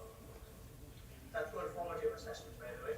And in your handouts you'll find examples of formative assessments as well. Plan for the required material. Sometimes you might, I had a lesson many, many years ago, and I still remember it, that I thought I'll do like a nice origami session where we make a boat or something of that kind that day. And it turned up in the lesson, I had told the students about it the week before, and next week when we have this lesson again, we're going to be doing this. I come in the lesson, and the students are all ready and excited, and I don't have the origami paper with me. And that wasn't a very good day, so I obviously still remember it till this day, which just goes to show. So we've got to be planning for our material that we require. If we need paper, we need pens, we need coloring pencils, we need a projector, a laptop, whatever we need, photocopies, we need to have that available and ready as well. And finally, we follow it up with a summative assessment. Now, as I mentioned earlier, an assessment is not there to pass or fail. That's not the purpose of an assessment test. The purpose of a test is to get the students to revise, get them to go over what they have learned, and it will then give us an understanding of what they have understood and what, how we have taught. If a good proportion of the students, have misunderstood something, it's possible that the method that we use to teach that particular topic might not have been suitable for them, and we've got to reteach them. We can't just say, well, they all failed. What can I do about that? I did my best, I've taught them. But then they're never going to cover that topic again. So if we don't teach it to them, if it is most of the students who haven't understood it, then they're not going to learn it again, so who's going to teach it to them? So the assessment helps us understand how well they've done as students and how well we've done as teachers. It doesn't always have to be a test as well. It could be a project. You could give them a PowerPoint presentation to make. It could be an open book test. You don't tell them this beforehand, but on the day you say, right, guys, you've got a test, it's only test conditions, but the only difference is that you are able to have the book with you to answer the questions, but you cannot copy it word for word. If it is word for word, you don't get any marks for it. Because again, the purpose is not to pass or fail, it's for them to revise what has been taught. So these are some ideas of summative assessments. Now let's quickly go through a few questions for yourselves.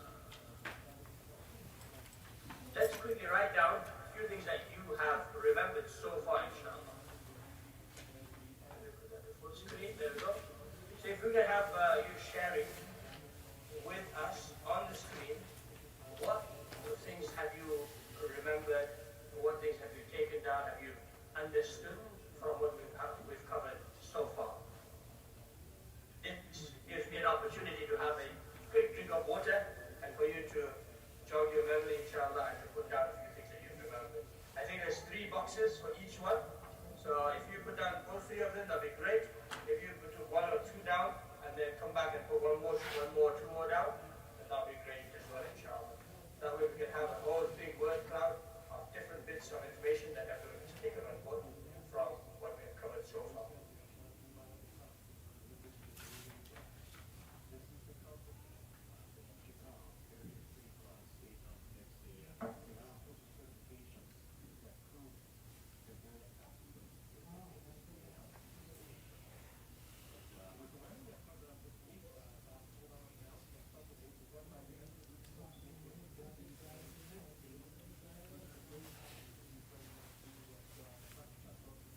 Okay, so we're getting some answers, alhamdulillah. So we've got types of learners, different learning styles, teaching methodology, plan, mindset. Teacher being a space of, I guess you're trying to say a safe space, to have a plan, to be prepared with material, loving our students. Very good. Alhamdulillah. Let's have a few more submissions, and then we can inshallah move on to the next question. So there we go, we've got a few more here. We've got be prepared to have a plan, yeah, that's mentioned. Types of learners, mindset. think outside of the box. There we go. Very good. To use assessment to revise. Yeah. All right. So alhamdulillah, I think now we've covered a number of things here. Active participation. Very good. We've got practical demonstration. Right, alhamdulillah. The next question for you is, out of the 8 things that we have just covered, list 3 things that you need to have or you should have in a lesson plan. Now, I'm going to hide the results for this. So we just await the submission from yourselves before I actually display and show it to everyone.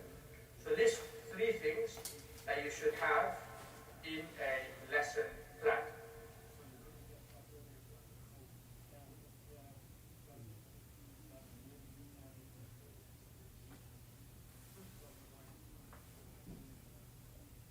We covered a whole list of 8.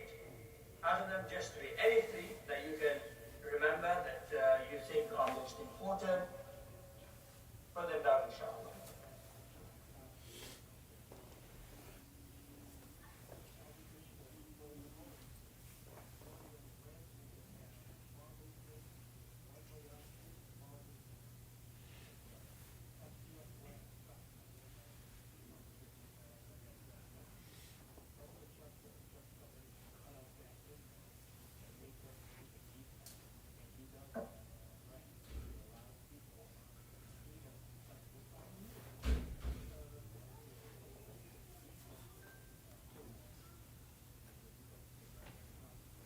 Let's show the results.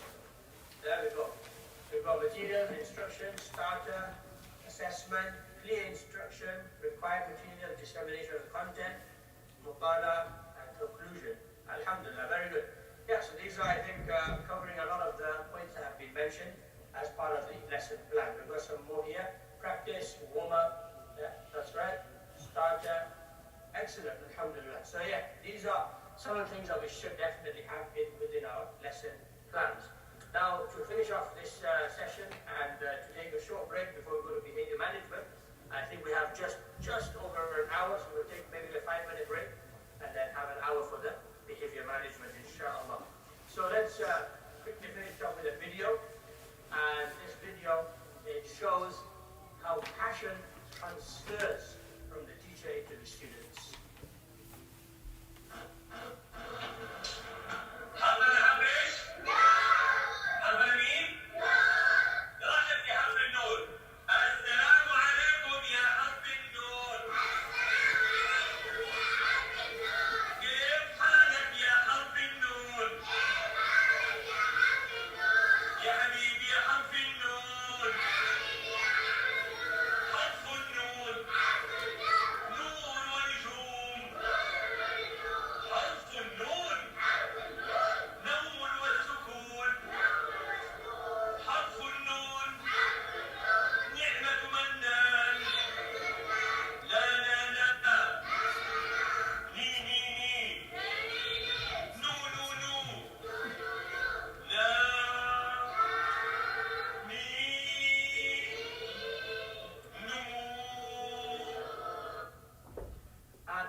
part of the session, the behavior management session in just a few moments.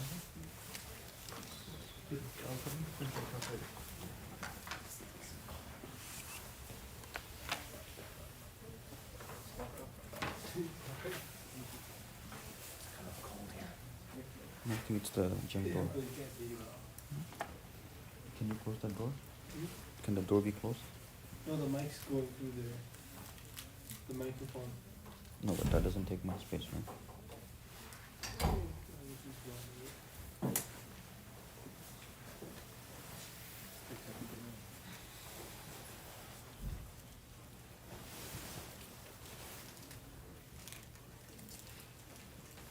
Recording in progress. بسم الله الرحمن الرحيم. السلام عليكم ورحمة الله وبركاته. Let's continue and let's go through the second part of the session.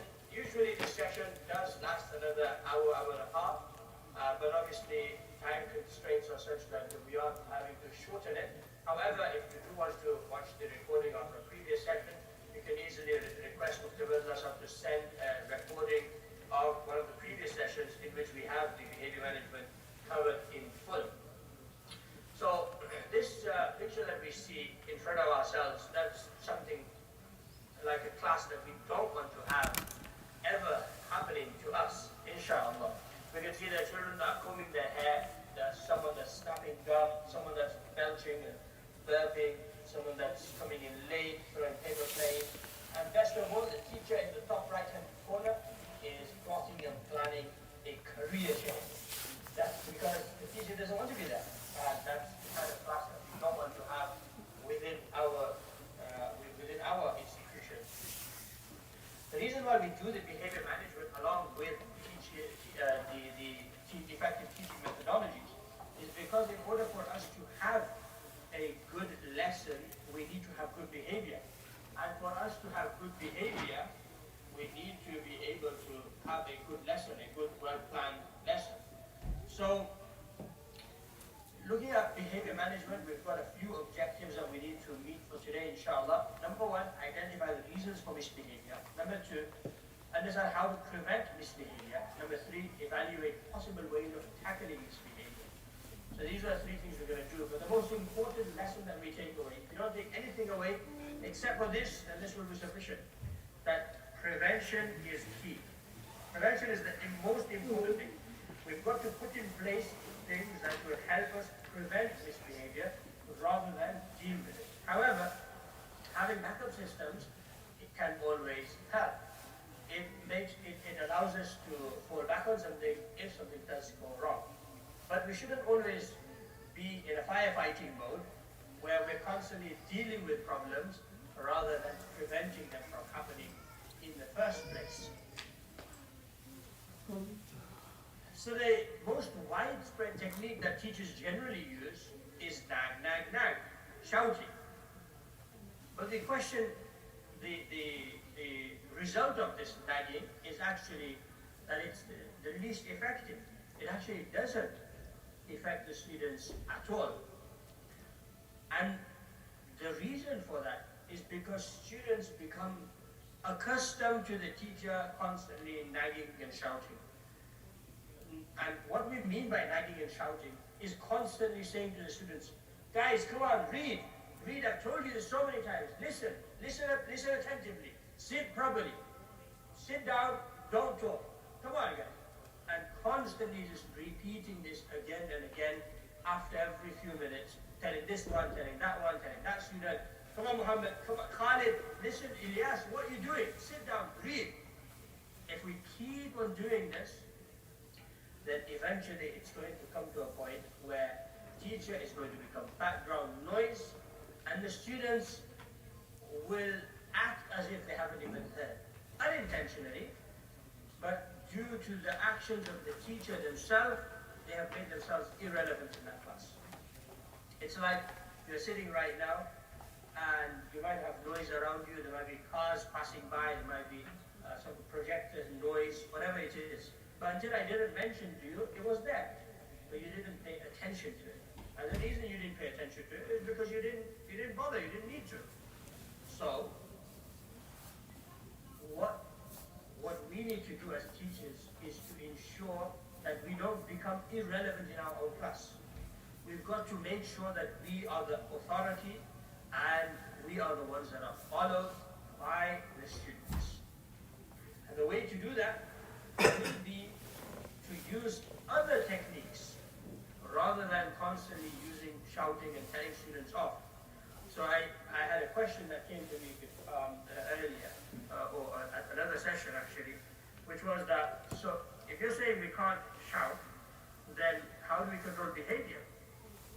But the answer to that is, I'm not saying you can't shout in the sense that you can't tell the student off. Meaning if someone's done something wrong and you show your displeasure at it, that's totally allowed and totally possible. Number one, there's a few rules to it. Number one, we shouldn't lose it.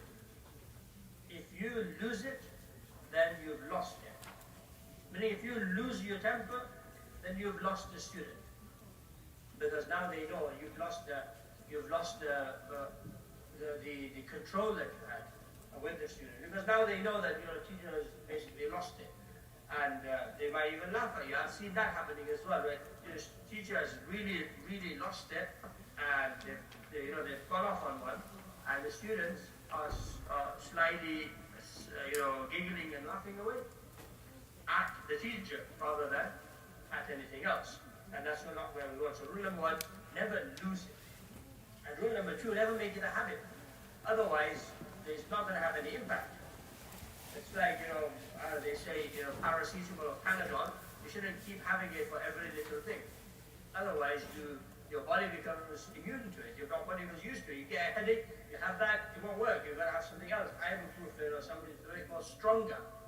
So if we keep on using the technique of shouting and telling off, then the time is going to come where it's going to become ineffective. So then what should we do? Well, the first thing we should do is never make it a boxing match between teacher and student. Never make it, not a physical one obviously, but never even make it a match of words, where student says one thing, teacher does another, and teacher says something, student does something else. The teacher is the authority, and the teacher should be able to impose that authority on the students in a positive manner, in a manner that they will oblige and they will follow. It's called strict love, where they know that they are able to be open and chat with the teacher if they need to, but at the same time, they also know that there are boundaries. That boundary, it should feel as if there's a physical boundary. If they were to cross it, then the consequences are guaranteed. And in order to be able to deal with those problems, we have to understand what actually contributes to misbehavior. There are many reasons why children misbehave. It's not just because students like to misbehave and they misbehave. In fact, there are many reasons why they misbehave, the underlying reasons. And the sooner we realize that there are underlying reasons, the sooner we'll stop playing the game of whack-a-mole.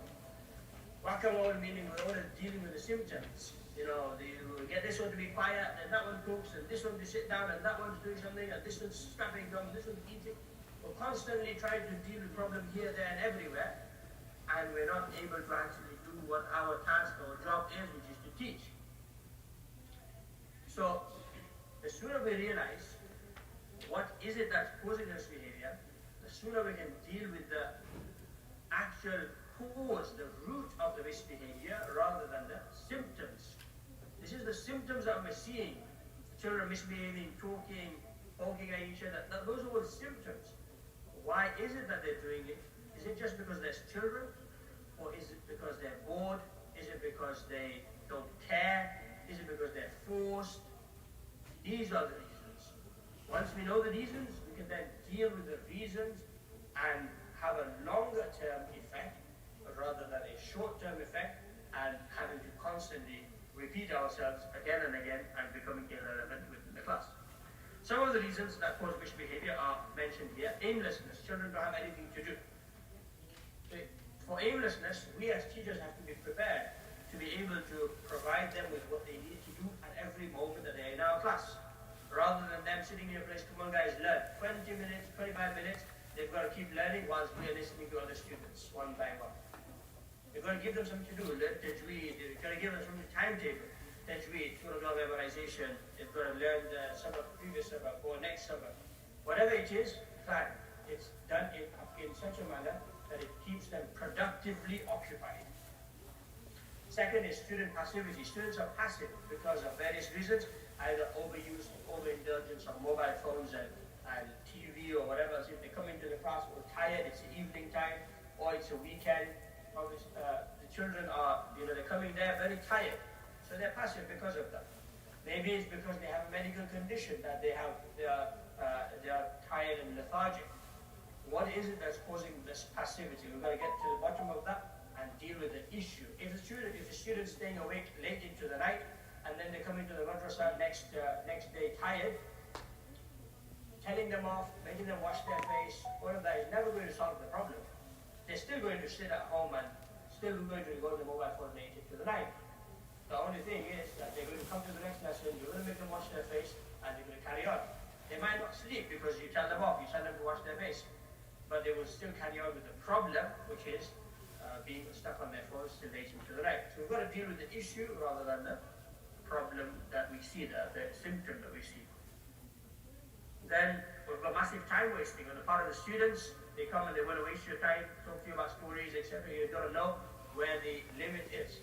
And time wasting on the part of the teacher. When the teacher's not prepared, they come in, they sit down, right guys, so what did we do last week? Come on, let's have some questions. And in that time we're trying to figure out what we need to teach this week. So not being prepared causes issues of misbehavior as well, because we're busy trying to figure it out ourselves. We might need to go to the office, do a bit of photocopying, or start writing something, or start looking through whilst the children get on with something else, like talking, misbehaving, etc. Teacher nagging, we've spoken about it at home. It could be domestic violence, it could be divorce, it could be negligence, it could be neglect. The children's parents are working and they just don't have time to spend with their children. And the children feel, neglected, and they feel they seek attention. They seek attention elsewhere. There's various things. They see, maybe abuse, and they think that it's normal to hit someone, to punch someone, to call them names. It's fine to use degrading language. It's fine to swear. That's a lot of it might be coming from home or from school or from elsewhere, and it's being manifested within our classrooms. We've got to know how to deal with those kinds of situations as well, rather than just dismissing them, shouting at them, telling them off, telling them that's not good to do, and letting them be. We've got to try to get to the bottom of the issue, try to deal with them, and provide them, like I mentioned before, provide them with a safe space, with a place of belonging, making them feel like this is the place where they can talk about any issues that they have. This is the place they need to come to if they have any issues. If they want to speak about anything, if they want to ask a question, this is the place. And the only way we're going to be able to do that is by having these kinds of conversations with the students. Sometimes close the book, just have a conversation with them. Ask them, how's the holidays, what did you do, what did you get up to? Talk to them about what they might be interested in. Show interest. There's a student right now in my class who comes every single day, and he's super interested in cricket. He plays cricket almost 2-3 times a week in the evenings. He goes to a club of some sort, and he watches cricket and he follows. He's always all about cricket.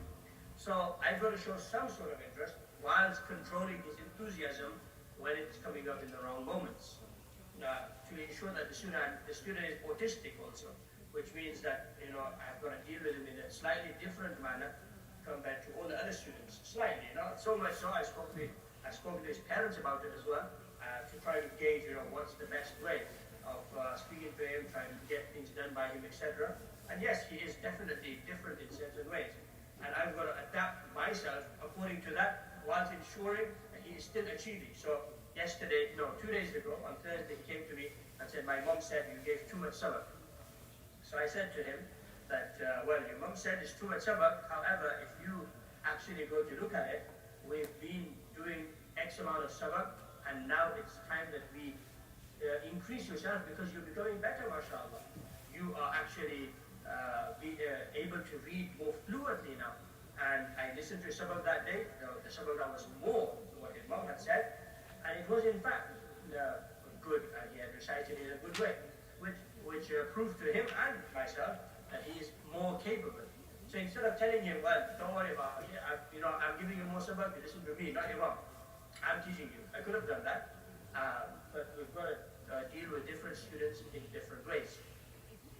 Anyway, what doesn't contribute to misbehavior is effective use of time and quality learning. So when we plan our lessons, we have a good, enjoyable lesson ready for the students, we will see that the misbehavior will also get to a minimum. That's not to say we don't have a bad day. There are going to be times we will have a bad day.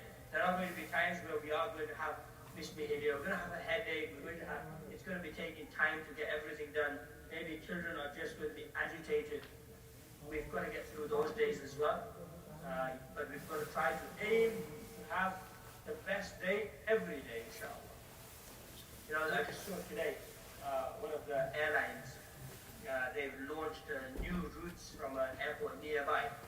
And the way they're marketing it is 300 days of sunshine. 300 days of sunshine. So they minus out the 60, 65 days that yes, you know, our destinations that we go to, you know, at certain times of the year, it's going to be rainy and wintry everywhere. But most of the time you're going to get sunshine if you fly with us. So that, you know, that's an example for us. As teachers, yes, we're going to have days, we're going to have issues and problems, we're going to deal with those. But try our best to try to make the best situation out of most of the days that we have in front of us. Now, in order to manage behavior within our lessons, we've got to plan our approach, think about how to manage behavior for the students that we have. And for that, we use the GROW model. The GROW model stands for Goal, Reality, Options, and Will. The goal in behavior management is to have the students display appropriate behavior because it helps them learn better. Now, if children come to our class, they come and they sit, there's no behavior being displayed, there's mischief, jumping around, talking, noise, we're dealing with misbehavior all the time. Students will still go away with something. They will still learn something. However, if we get them to behave, then they will actually learn better, they will learn more, they will enjoy it. So the goal in behavior management is to help them learn better. Now the reality we've got to check. We've got to see where do we stand as a teacher. Do we have the experience? Do we have the knowledge? Do we have the understanding? Do we have all of these things in place for us to be able to manage their behavior? Do we have reward systems? Do we have sanctions available for us to give the student detention or a letter home or a meeting with the parents, a telephone call? Do we have this point system where you can minus points out for misbehavior or give points for good behavior, good effort, good work, etc.? Find out where you stand. What kind of resource are you able to give rewards out based on your behavior system? All of these things. What are your students like? Students last year, students next year, students 5 years ago, 10 years later, they're all going to be different. So what are my students like? What are their tendencies? What triggers them? What makes them happy? And we are able to then use this information, this knowledge, to be able to plan our next steps. Which is the options. As experienced teachers, you're already using many of these things. I'm just going to go through some of it briefly, which is number 1, rules and routines. Number 2, plan lessons. Number 3, rewards. Number 4, positive language. Rules and routines are very easy and very simple. You know, we've got to have rules. Don't have too many rules.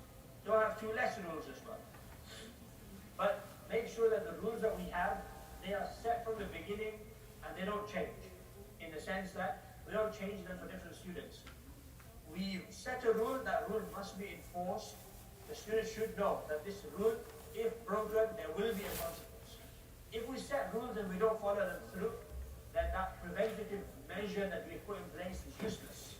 There's no point having it. It's actually a waste of our time to create rules and not follow them.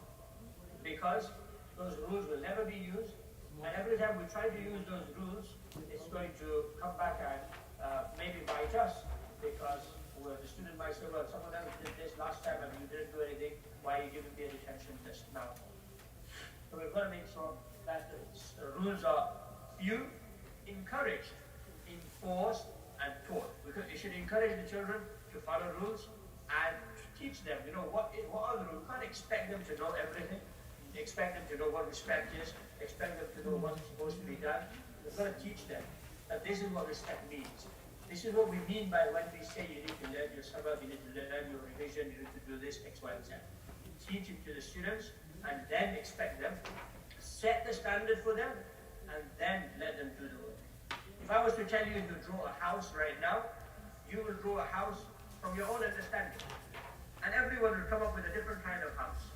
And then I tell you, actually, I wanted a house with a chimney, some smoke, a fence, a pathway, a door handle, and you might well, have not got those things, but you still have a house there.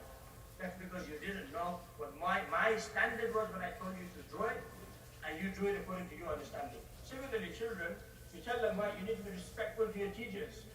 And in their minds, respect might be something else.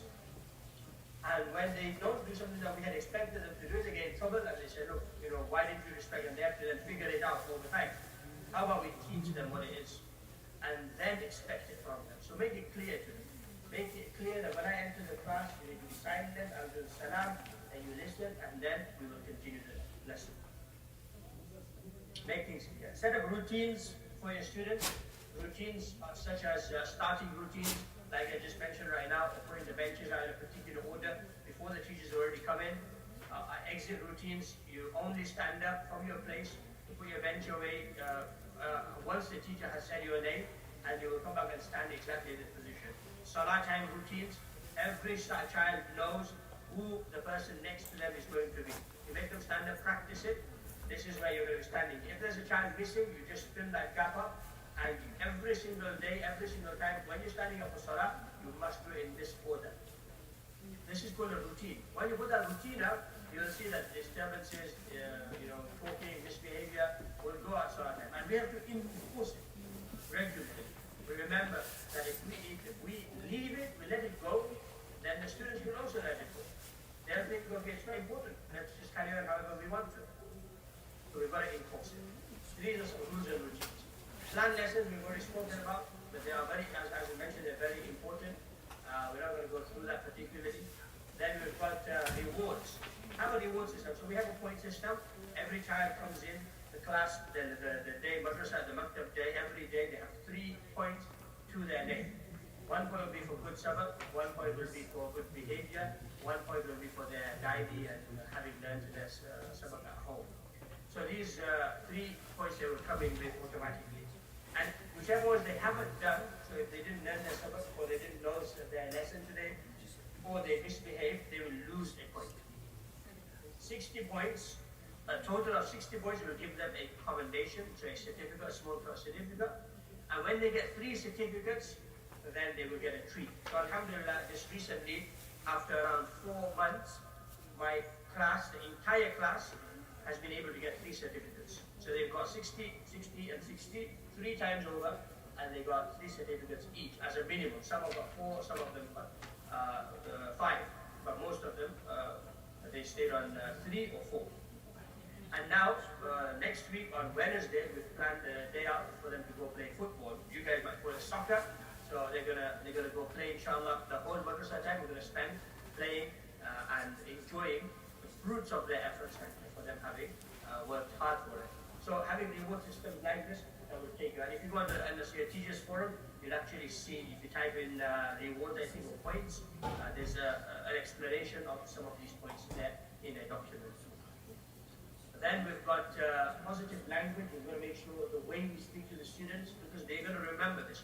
They're going to base their deed. They're going to say, but Ustad said this, Ustada said this, the teacher said this. So I can also say it basically. We're going to make sure our language is also careful. And finally, the will. Out of the 4 items of the GROW model, GROW stands for G, goal, R for reality, O for option, and W for will. This is the most hard part. Like I mentioned, we're going to come in every single day, despite knowing we're going to have a challenging day. The challenging student is going to be there. We're going to have difficult problems that we're going to solve and discuss and decide on. However, we still keep going back. And we're not in this for the income. We're really in this for the outcome. Because if we really wanted income from this work of ours, this job of ours, we could have easily worked for Amazon or for anyone else and got more money from it. So we're not really in this for the money. However, yes, it is important, there is an important aspect, but the main aim is the actual outcome that we're able to get within the students, which is what drives us every day, to be passionate, to come and to persevere, to work hard with these students, to be creative. because we know that we are the people that are described in the hadith.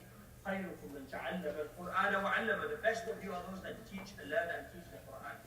And the hadith of the Prophet sallallahu alaihi wasallam, إذا مات الإنسان انقطع عنه عمله إلا من ثلاث. When a person passes away, all of their good deeds will stop coming to them except from three avenues. من صدقة جارية إلا من صدقة جارية. From صدقة جارية that we have done, good things that we have said, shared, that people are practicing on. That's exactly what a teacher does. أو علم ينتفع به, or knowledge which is being shared, and that's what we do as teachers. أو ولد صالح يدعو له, or we leave behind a pious child that will make dua for us, and we hope and pray that these are our children, they will pray for us when we go away from this world. This is what drives us. This is what forces us to come every single day and make that effort, because we know the outcome and the result of our efforts, inshallah. And the last but not least, as part of behavior management, all of this that we covered was all about prevention. Now we move on to tackling misbehavior. Tackling misbehavior becomes naturally as teachers, you're doing it every day. It comes through experience. So I'm not going to go through this too much, but I'll go through one or two of these points. Number one, we've got tactical ignorance right in the middle. Tactical ignorance is where you see a child doing something, it's not disturbing anyone but themselves, and you're busy teaching the rest of the students. If you were to stop, break the flow, and deal with that student, all the students' attention will go there. So what do you do in that situation? Do you break the flow? Do you take the attention away from yourself to the student and then try to get that attention back? Or do you tactically ignore? The answer in this situation would be that we would tactically ignore. It's happening. The way to deal with it would be, you stand up from your place. As you're explaining, you walk out. You're teaching the students their lesson, for example, their sabak, and you're reciting and they're following along, for example.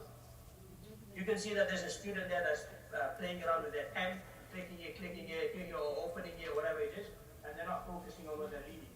So you carry on teaching, and you stand up, you walk around, you go stand next to that student, and the student will automatically know that they need to stop, put that away and focus. And if they don't stop, then obviously you will have to use your voice and you will have to tell them to pray away. Otherwise, you don't have to use your voice at all. If you're listening to a child, the rest of the children should be learning during that time.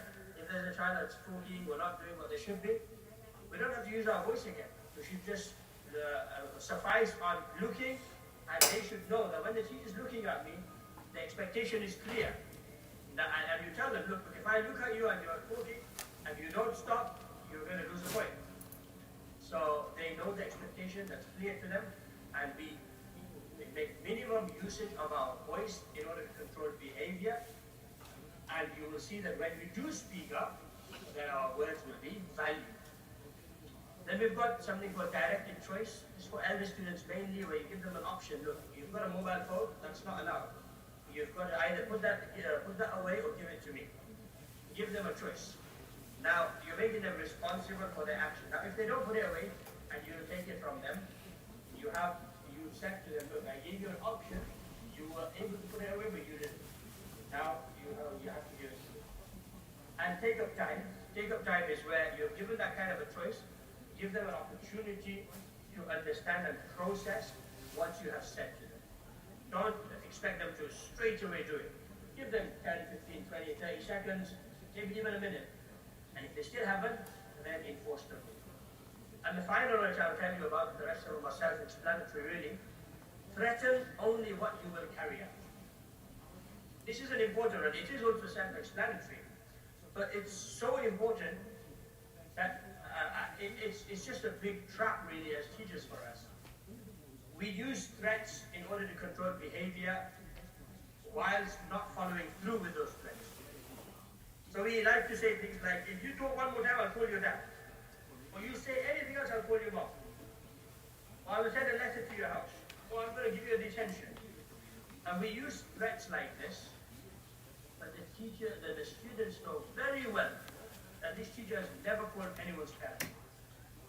This teacher has never sat with anyone for detention. Or when they have sat 2-3 minutes and they let them go. So these threats of ours will never ever be valued as they ought to. Which is why and you must carry out what you threaten. So if we have given a threat, then we've got to carry it out. If we have said that detention will happen, then it must happen. If we said a poor will go home, and that's why we're not going to then do it for every instance of misbehavior. That, oh, come put your dad and we put your mom. We're going to make sure that we say it at the right moments also. And if we have said it, then we are going to. I'm going to take you to the principle. And then, if we've said it, then we hope to do it. And that also takes us. That also takes us to the point that we shouldn't take every small matter to the principle also, because that way the principle, the effect that the principle should have on controlling behavior of the entire madrasa should not also be undermined. These are some ways of tackling misbehavior. Finally, case studies. I'll just read through them and show you the answers for them. Muhammad is 10 years old. He's been getting annoyed very easily. He sits and talks to fellow students when it's time to work. When told to work, he mutters under his breath and starts to work. What should the teacher do? Fatima is 7 years old. She has brought some toys into the classroom and is distracting others. She has just thrown a toy into someone's eye. What should the teacher do? In both of these cases, number one, stay calm and take a breath. Especially in Fatima's case, she's thrown something into someone's eye. She obviously, first as a teacher, we need to stay calm, take a breath, deal with the person that's been injured, and then deal with Fatima. Use body language and eye contact, especially for Muhammad is talking to his fellow friend. Look at him, you should understand he shouldn't be talking. And if you need to go next to him, refer to classroom rules for Fatima. Fatima, toys are not allowed. She's 7 years old. Maybe toys are allowed, but only at break time. You shouldn't be throwing a toy also. Individual talk with the student. Muhammad's getting annoyed very easily. Muhammad, you've been getting annoyed very easily. You have an individual chat with him. Say, what's the issue? What's the matter? Public reprimand. In front of everyone, you tell Fatima, what you did was very wrong. And no one should do this. So everyone knows what Fatima did was wrong, and that no one should be doing this. Outside assistance, give Muhammad a moment outside, get another teacher to talk to him, or maybe get him to wait outside for a moment until he calms down, and then talk to him outside. For Muhammad's seating arrangement, in the future, it's a long-term plan, you move his seating arrangements, move him to another place, and that might help. Look into reasons of misbehavior. Why is it that Muhammad has got this anger issue? And make a behavior management plan. Sometimes children are very mischievous, and there needs to be some sort of a proper plan made, targets created, and they need to be met in a timely manner. So you create a little plan for them, write down a few targets, only 3-4 targets, and get them to follow it, and the teacher and the parents to sign it every single day for 2 to 3 weeks to try to get some good habits coming in slowly but surely. And there's lots of other ideas that you as teachers would obviously have in your mind and in your toolbox, inshallah. And that brings us to the end of this session of behavior management. Just as a final sort of a point, I'd like to share with yourselves the exam portal, which we had mentioned about. So if I just quickly share that, it'll take literally, inshallah, 1 minute hopefully. So exam portal is where we're able to have exams, exam questions. So here we have all the books, book 1 to book 8. So let's go to book 1. Select the subjects from that book that you're going to make a test for. You can do one or all of them. And you can see all the topics are here. For each topic, if I expand it, you can see there is 5 marks, 2 minutes, and easy question for this question. And for every question, you'll get that. Look at the bottom right corner, these numbers will update as I add questions. So I can add them right here. Add them, and you can see that the numbers are updating as to how many minutes this paper is going to be, how many marks it's going to be, and also, it's how many questions there are in that paper. All the answers are also here available. When I'm ready, I can export it. It includes a mark scheme for yourself, the answers, and a cover sheet, which will have your logo and the instructions there. You put the title, subtitle, class, all of the information. Download it as a PDF document, and that will be ready for you to print right away. This again is free of charge, and you can sign up to as a madrasa, and the admin can then create accounts for the rest of the teachers as well, inshallah. Now I'll pass it over to Mufti Ubaidullah Sahib, who's going to take us through the final part of the presentation. Inshallah.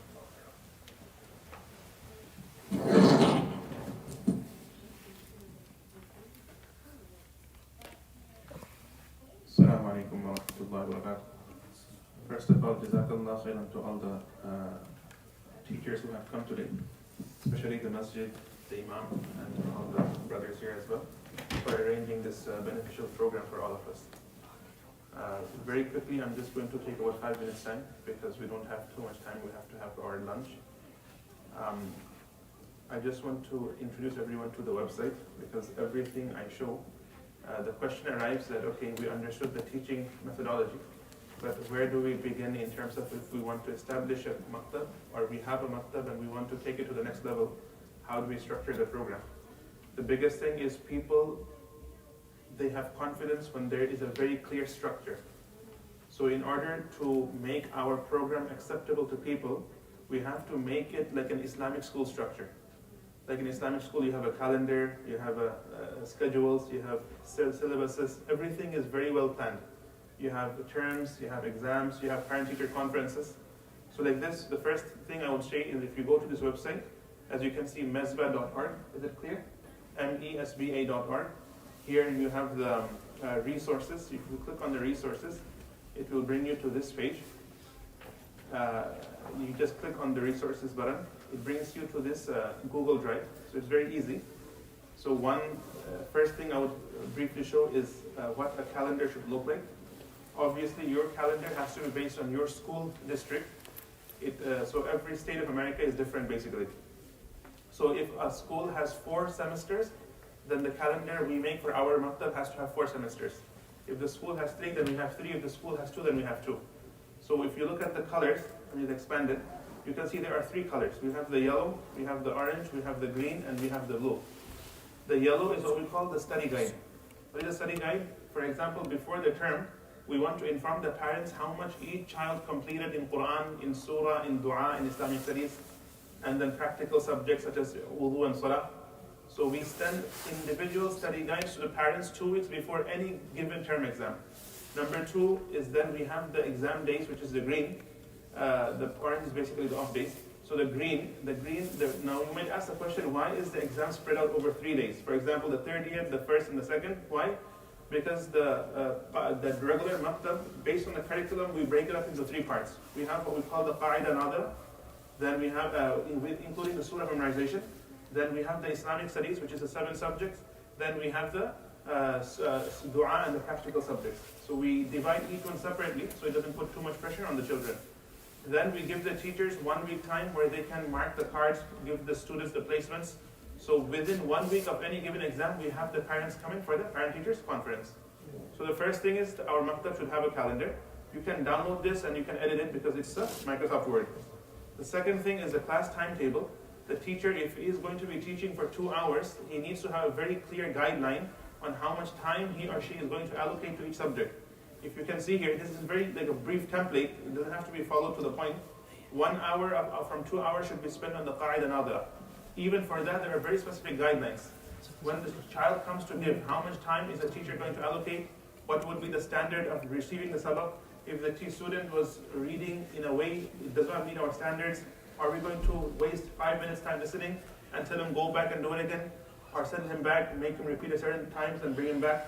How many turns should the student come within the 1 hour? All these things are described in a more detailed thing which we can help any maktab.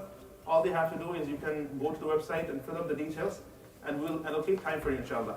Then 20 minutes time is allocated to surah and dua, about 30 minutes for Islamic studies, and we wrap up every day with some fada'il, talking about the virtues of salah, virtues of Quran, virtues of dhikr, etc. So basically, there has to be a specific timetable. The third thing is, if you look here, is what we call the curriculum. I'm just going to click on the curriculum, it brings us to this page. Here the curriculum has 3 parts, right? One is the qaida nadira, one is the surah memorization. Let me see if I can make it bigger.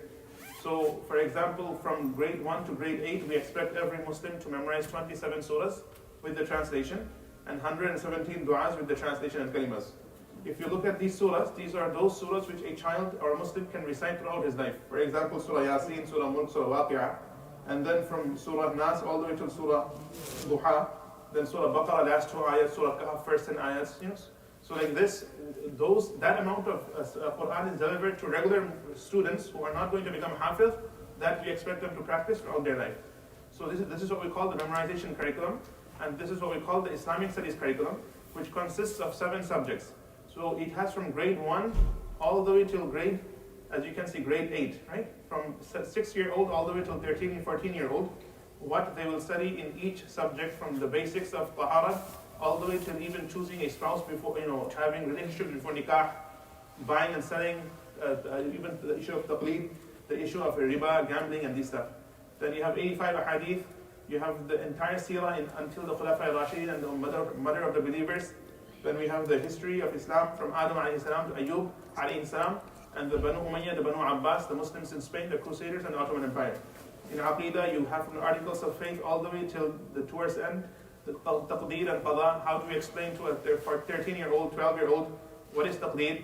And we have many youth who have left the folds of Islam because they couldn't comprehend the aspect of taqdeer. And then in akhlaq, they have 5 akhlaq each year. In adab, they have 5 adab each year. Each book comes with a course book and a workbook. So they do the course book and they complete the workbook in front of the teacher. So we understand that they have understood their lesson. Few documentations, teachers always say that my parents are not supporting me. I feel like I'm bumping my head against the wall alone. So we call it the individual progress sheets. That means, for example, Abdullah, Muhammad, Aisha, every single child, how much they have done in Quran in each particular day, what was their delivery, grades, did they come with a uniform, how was their behavior for that day, from Fajr to Isha, which Salah they prayed. And then the other side of the page is basically the Islamic studies, which they do daily, what they cover in Islamic studies, including the last day we have for practicals, classwork, surah, and dua. And then there are attendance sheets, you will find it here. Placement sheets, when a child comes into a maktab, the parent says, my child finished the Quran 3 times. But when you open this and you tell the child, you test the child in front of the parents, you will see maybe the child cannot completely fill these 25 points of qaida. And you tell the parent that how did your child finish the Quran 3 times when he cannot even read the qaida? So this sheet will let us explain to the parents where the child stands, and then once they study with us, then we can show them what was the progress when they came in, and what is the progress after 1 semester of studying with us. Then we have we have a very strict standard when it comes to the Quran exams. How do we grade them? For example, in A'udhu Billah Bismillah, what mistakes they're making. We put down the dal, the za, the ha. Then in the letters, if they're confusing in the letters, like a kaf and a lam, we'll put that letter down. If they're making a halakat mistake, we'll put that specific halakat down. If they're making a mistake in the full mouth letters, sa, they're saying sa. Ha, they're saying ha. Dal, they're saying za. Stuff like that, then we'll put it here. Open letter mistakes is basically nuhiha. These are madda asli. If a child recites nuhiha. Closed letter is putila. If the child recites putila or putila, like that, which is very common. Fluency, we grade them 1 out of 4. And if there is any type of waqf mistake where they're stopping in the wrong manner or they're stopping in the wrong place. So even when we take a Quran exam, we specifically know by the end of the exam what type of mistake the student was making, and then give them a grade based on that. So anyway, everything here is usable, free. You can download, use it as however you want. If you want more one-to-one discussions on other specific problems, please do contact us through the website. And inshallah, we will help set up a meeting with you. We'll have over Zoom, and we'll work out the details, inshallah. Jazakallah khairan. Amar sir, kuch bataiye? If they want to have lunch right now. Yeah, lunch to after us.